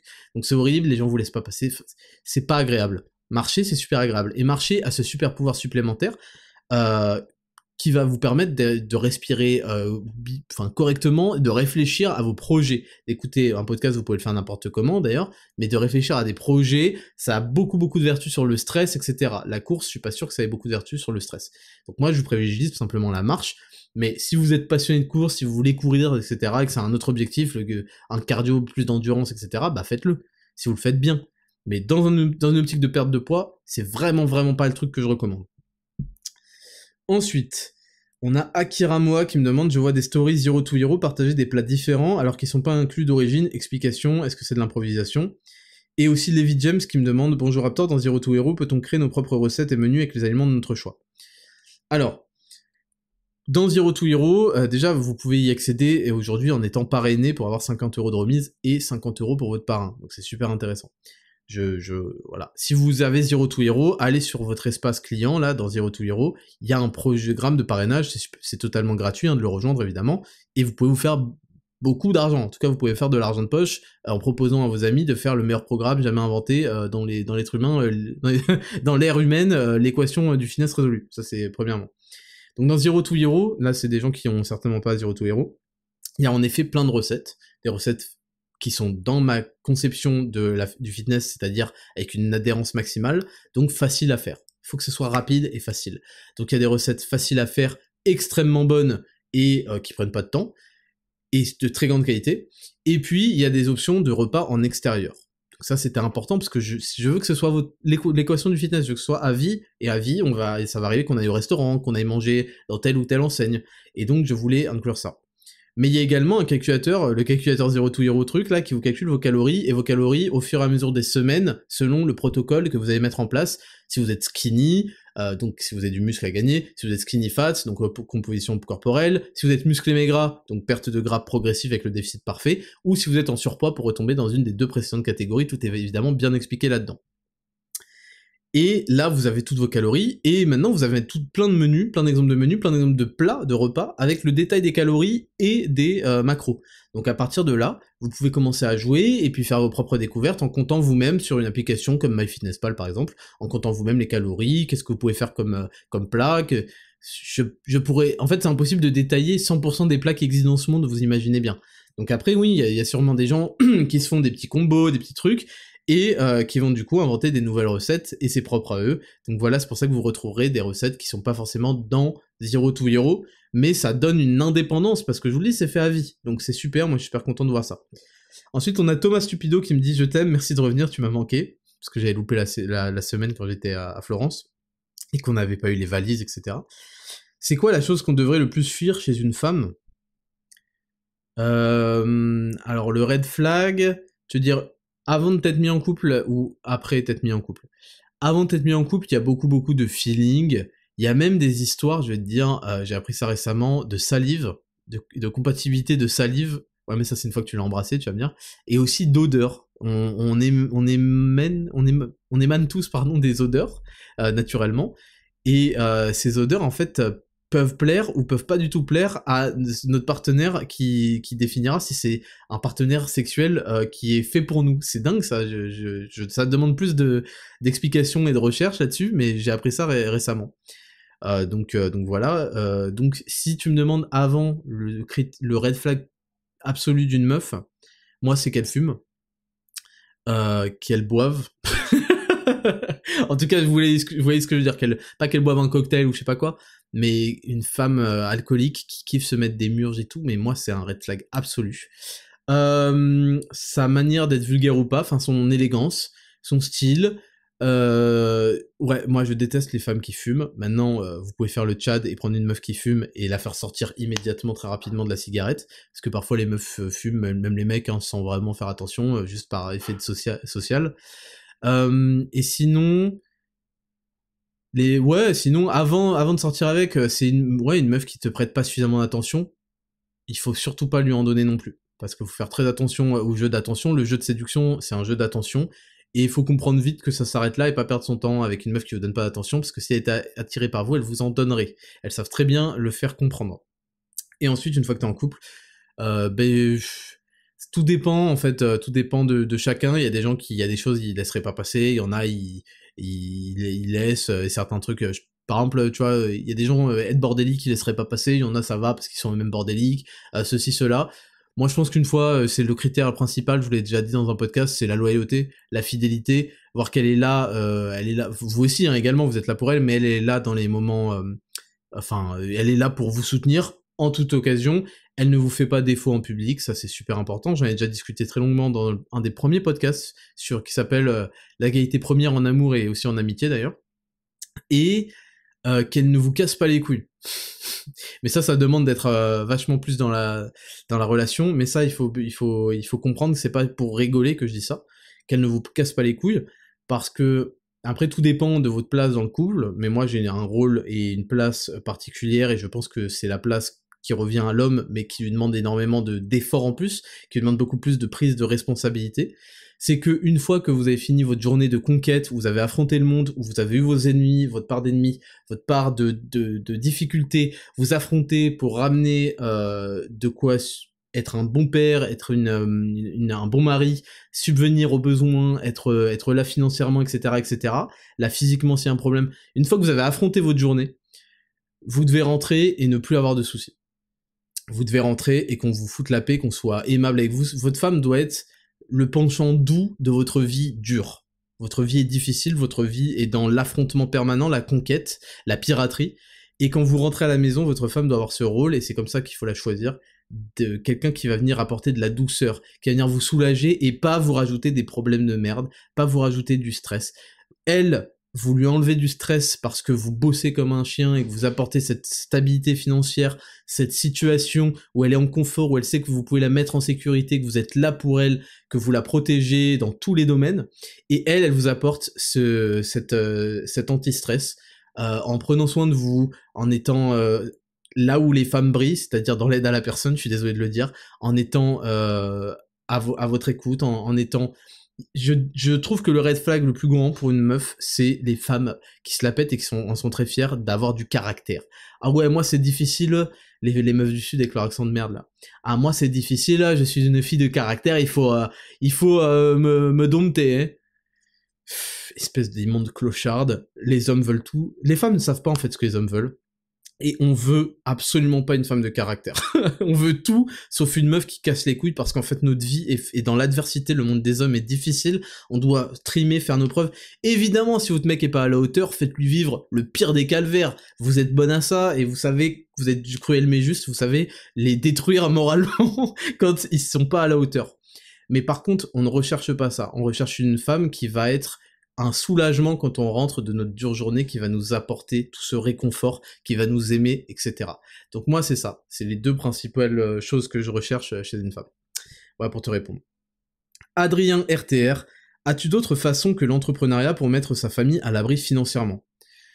Bah, déjà, l'entrepreneuriat, c'est pas la meilleure façon, parce que l'entrepreneuriat, il y en a très peu qui réussissent. Et en plus, les premières années, tu te nourris pas, hein, tu te verses aucun salaire, etc., pour, en croisant les doigts et en bossant comme un ouf, 70 heures par semaine, minimum, pour que ça marche.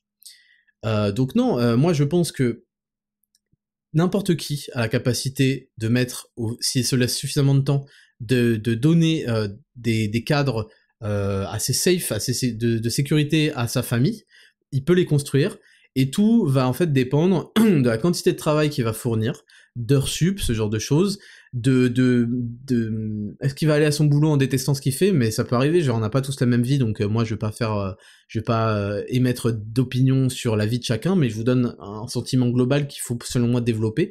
Est-ce qu'il va y mettre du cœur à l'ouvrage? Est-ce qu'il va essayer de progresser dans ce qu'il fait, dans son activité professionnelle? Est-ce qu'il va peut-être bosser plus que les autres?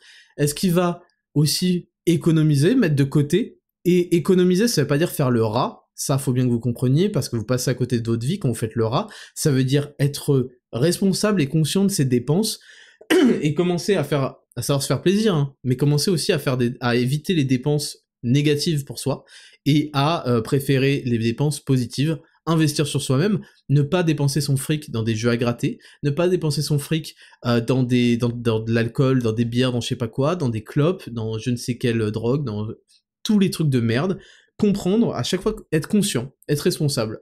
Savoir que parfois, moi, j'achète des trucs à des prix pas possibles, mais c'est pour me faire plaisir. Et d'ailleurs, c'est souvent parce que j'achète des belles pièces, je pense aux vêtements ou quoi, des belles pièces, genre le débardeur, la Fendace, il est magnifique, et tout le monde kiffe dessus. J'essaie d'acheter, quand je veux vraiment un truc, j'essaie de l'acheter, je me fais plaisir, c'est pas le truc qui va rapporter le plus à ma vie, mais quand même, si, quand même, d'ailleurs, c'est, parce que moi je suis dans l'image, etc., donc c'est important.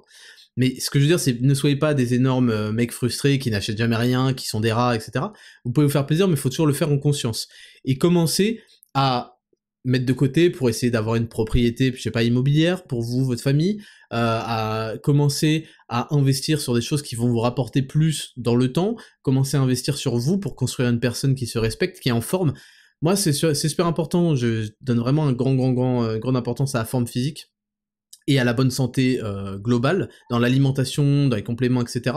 Parce que c'est des choses qui vont faire que vous aurez plus d'énergie, que vous serez plus en forme, et donc que vous aurez les éléments réunis pour creuser l'écart après dans votre situation professionnelle, dans tout. Et vous aurez créé aussi une discipline, des habitudes qui vont se retranscrire dans tout. Et j'en suis, je pense, un exemple incroyable, pardon du terme, parce que j'ai commencé comme tout le monde en faisant juste de la muscu, de la salle, et au fur et à mesure j'ai appliqué la nutrition. Vous pouvez écouter un peu mon histoire, soit dans les podcasts, soit dans les podcasts que j'ai enregistrés avec Biomécanique et Eric Flack par exemple. J'ai apporté petit à petit la nutrition, truc, et j'ai appris à construire un homme plus responsable, un homme qui sait appliquer des stratégies, qui sait se tenir aux choses, qui sait avoir une discipline, qui sait ceci, cela. Et derrière, aujourd'hui, je vous le dis, j'ai 3 sociétés qui marchent à merveille, qui se développent à fond. Je travaille énormément. À côté, je m'entraîne toujours. Bon, je fais Zero to Hero, et je vais pas vous reparler d'à quel point il n'y a pas besoin, quand on a les bonnes séances, de s'entraîner plus de 3 fois par semaine. Ma diète, elle est ouf, et ça me permet d'avoir une vie professionnelle qui est la conséquence immédiate de tout ce que j'ai travaillé pour avoir mon physique, ma santé. Je tombe très rarement malade, j'ai une santé de fer, j'ai un sommeil de plomb, j'ai de l'énergie toute la journée, je peux faire des podcasts qui durent 4 heures, j'en ai rien à péter, et pour tous ceux qui ont fait l'exercice, vous savez à quel point c'est difficile et c'est prenant en termes d'énergie, etc. Je peux m'entraîner, travailler jusqu'à pas d'heure, hein, je travaille très tard le soir sur mes projets, sur mes sociétés, sur mes trucs, et ça aurait jamais pu être possible sans tout ça. Donc moi, je peux pas vous donner des conseils parce que j'essaye d'apprendre moi-même pour faire plus d'argent, pour obtenir cette plus grande liberté financière, etc. Pas encore. Par contre, je peux vous donner des conseils sur comment créer les conditions sine qua non pour performer comme un bâtard. Et si vous performez comme un bâtard, c'est certain que vous allez dépasser tous les gens qui évoluent en concurrence, parce que la vie est une compétition. Et donc une compétition, il y a ceux qui gagnent et ceux qui perdent, et c'est certain que vous allez être dans les conditions nécessaires pour les éclater. Et c'est super important pour moi parce que c'est la justice, et je suis un agent sur Terre de la justice et de la vérité, et c'est super important pour moi qu'il y ait de la justice dans ce monde, et donc que les gens qui bossent aient ce qu'ils méritent. Voilà. Ensuite, on a le légendaire Jean-Eudes. Et Raptor, je sais que tu veux rester en France, mais si tu étais obligé de partir, tu choisirais d'aller où? Si je devais partir pour aller vivre, alors je vais aborder le cas de Dubaï, premièrement parce que j'ai visité Dubaï pendant une semaine, je crois, une semaine au Nouvel An, Et j'ai fait tout un podcast, donc vous pouvez aller l'écouter. C'est peut-être le premier podcast de l'année 2023 où je vous donne mes impressions de Dubaï, etc. Le problème de Dubaï, et ce que je savais, et ce que plein de gens qui y sont allés m'ont dit, mais je le savais, c'est que tu te fais chier là-bas en fait. Premièrement, tu te fais chier au bout d'un moment. Parce que bah il y a pas assez de choses à faire. Hein. Il y a les malls, mais on s'en bat les couilles des centres commerciaux en fait. Je m'en bats les couilles de voir des Chinois, des Arabes, des mecs du monde entier péter de thunes, mais sans goût d'ailleurs vestimentaire. J'ai vraiment décrit ça dans le podcast si vous l'avez pas écouté. Ça ne m'intéresse pas en fait de me balader dans des trucs énormes où je vois que des boutiques de luxe, ça me fait pas bander en fait. Moi le luxe ne me fait pas bander, j'adore certaines pièces qui sont proposées par la couture de luxe parce que c'est la qualité du textile, du style, etc. sont là, mais acheter des Converse Dior, mais c'est le summum du mauvais goût, j'ai vu que ça, enfin bref. Donc on se fait chier à Dubaï, mais c'est vrai que c'est un endroit où je pense qu'il ça aurait pu faire bon vivre, je sais pas, 3-4 mois par an, tu vois, dans les mois d'hiver, parce que il y a aussi ça, c'est que c'est invivable. Le reste de l'année, il fait beaucoup trop chaud, c'est invivable. C'est pour ça que les billets d'avion sont pas chers en été, parce qu'il fait beaucoup trop chaud. Et c'est des pays qui sont pas vivables. C'est pas encore assez développé pour moi Dubaï. Donc ça c'est pour le. Mais tu vois, si vraiment je pouvais vivre partout non-stop et que je kiffais pas autant Paris et que je voulais pas rester proche de ma communauté aussi, parce que j'aime vivre avec vous, j'ai besoin d'être connecté avec vous et je pense que vous avez besoin aussi d'être connecté à moi par ce biais-là. Mais je pense que vous en foutriez aussi que j'aille un peu partout d'ailleurs. Je pense que pourquoi pas, il y aurait 2 mois par an, tu vois, 2-3 mois, dans une résidence secondaire à Dubaï, tu vois. Il y a l'Italie, en parlant de résidence secondaire, il y a l'Italie que j'aime énormément. Mon cœur se divise, mais je pense que Rome, j'adorerais avoir une résidence secondaire à Rome, parce que c'est une ville qui est magnifique et il y fait bon vivre. Tu vois, Dubaï, il y a un truc que j'adore, c'est la sécurité. C'est quelque chose qui est devenu un privilège et un luxe aujourd'hui dans nos sociétés qui sont laissées à l'abandon volontairement parce que c'est des trucs de pauvres en fait de vivre dans le crime perpétuel, dans la peur, le harcèlement dans la rue, la peur de se faire agresser, etc. C'est des problématiques qui sont réservées c'est un sort réservé aux esclaves de demain et c'est pour ça qu'il est intolérable et qu'il faut pas, même avec l'habitude et tout, on commence à l'accepter, mais qu'il ne sera jamais acceptable et qu'il ne faut pas accepter, parce que c'est la première étape pour nous habituer à des conditions de vie qu'on ne mérite pas. On est des êtres humains qui méritons, avec de la dignité, qui méritons de vivre dignement, et de vivre dans des sociétés où les fils de pute sont jugés, exécutés s'il le faut, et soumis à des peines extrêmement dures, pour le bien commun que tous les gens innocents, justes et droits vivent en paix. On n'a pas à vivre... Bon bref, c'est encore un truc. Mais à Dubaï, voilà, pour vous dire, il y a un truc que j'aime, que je retrouverai pas à Paris, que je retrouverai pas à Londres, que je retrouverai pas à Florence, nulle part dans les villes européennes, c'est aussi triste que ça. C'est la sécurité où tu peux sortir avec tes plus belles choses, tes montres, tes trucs, et tu n'as rien à craindre. Voilà, donc ça c'est magnifique. Il paraît que ça se retrouve aussi au Japon. Donc voilà, bah parlons du Japon, moi le Japon... ça me fait pas bander, je suis pas un énorme bandeur du Japon, j'adorerais y aller pour découvrir. Ça fait très longtemps que je vais y aller, je voulais y aller autour de 2020, mais il y a eu le Covid et compagnie, là, je vais pas revenir là-dessus. Et le Japon, c'est pas du tout un endroit où j'aimerais vivre. C'est des gens qui sont trop loin de moi. C'est un peuple trop loin de moi. Et je ne m'y sentirai pas chez moi, voilà. Je suis très proche de l'Europe de l'Ouest, de ces pays-là. Donc c'est un choix difficile là que tu me soumets, mais je pense que si j'avais vraiment le choix, etc., j'irais plusieurs mois par an selon je changerais de destination, tu vois. Mais l'Italie, Rome, j'adorerais. Dubaï, pourquoi pas, 2-3 mois dans l'année. Paris, tout le reste du temps. J'aime trop Paris, c'est intestable Paris. Je réfléchis, mais c'est tout. Voilà, c'est tout. J'ai peut-être Miami. La Californie, malheureusement, c'est un état perdu. On va pas rentrer dans tout le débat sur pourquoi c'est devenu un état complètement foutu en l'air par les démocrates, qui après émigrent ailleurs, notamment en Floride, pour revoter démocrate, c'est grosse merde. Mais pourquoi pas à Miami? J'aimerais beaucoup vivre l'expérience américaine, au moins 1 mois ou 2, pour voir un peu ce que ça fait. Voilà, Miami, Dubaï, Rome et Paris. C'est un bon quatuor qui me plairait pas mal, ouais.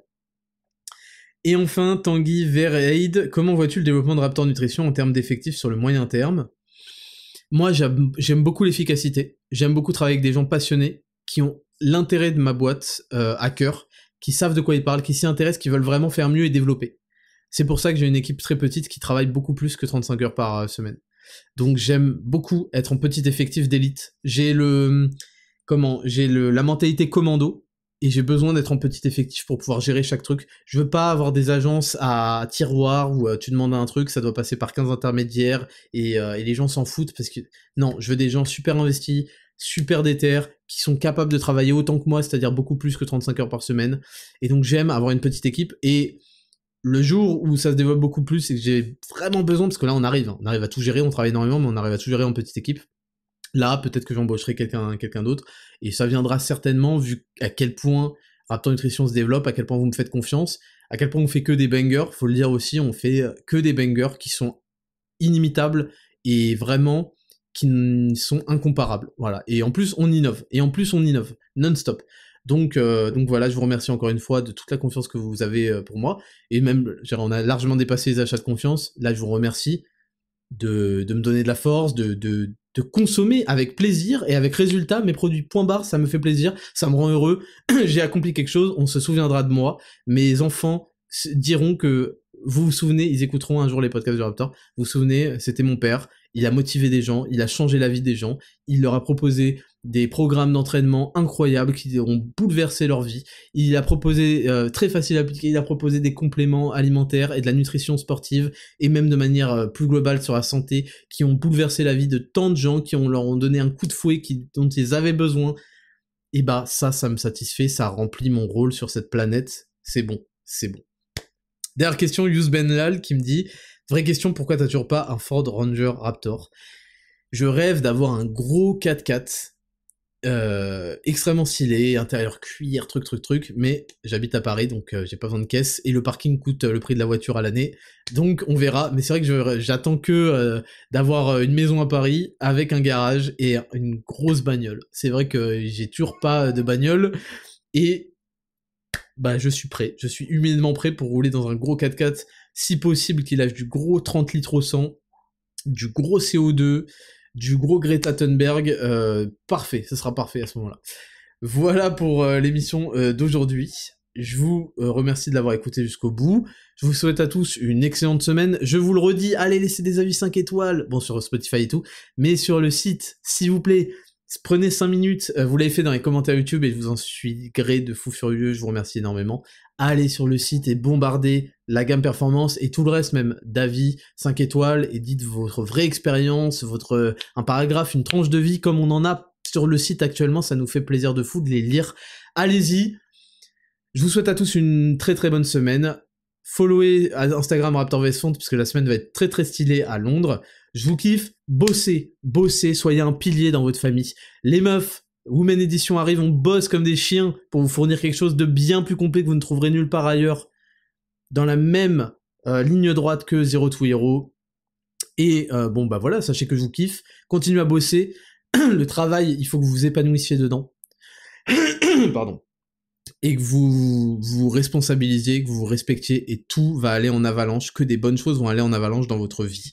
Prenez conscience de tout ça, éloignez-vous de la propagande, éloignez-vous, résiste the slave mind, et résistez la mentalité d'esclave qu'on tente de vous imposer, éloignez-vous de toute la propagande qui veut vous tirer vers le bas et vous laisser dans le caca, parce que c'est un monde de merde sur lequel on veut vous attirer pour que vous soyez complètement matrixé, complètement branché, qu'on se serve juste de votre force de travail et de vos impôts, voilà. Éloignez-vous de ça, comprenez qu'il y a des manœuvres pour vous tirer vers le bas, et faites l'exact contraire de ça, voilà. 10 000 pas par jour, 4 œufs, conseils de chat, blablabla. C'était le Raptor, je vous kiffe, à la semaine prochaine, ciao.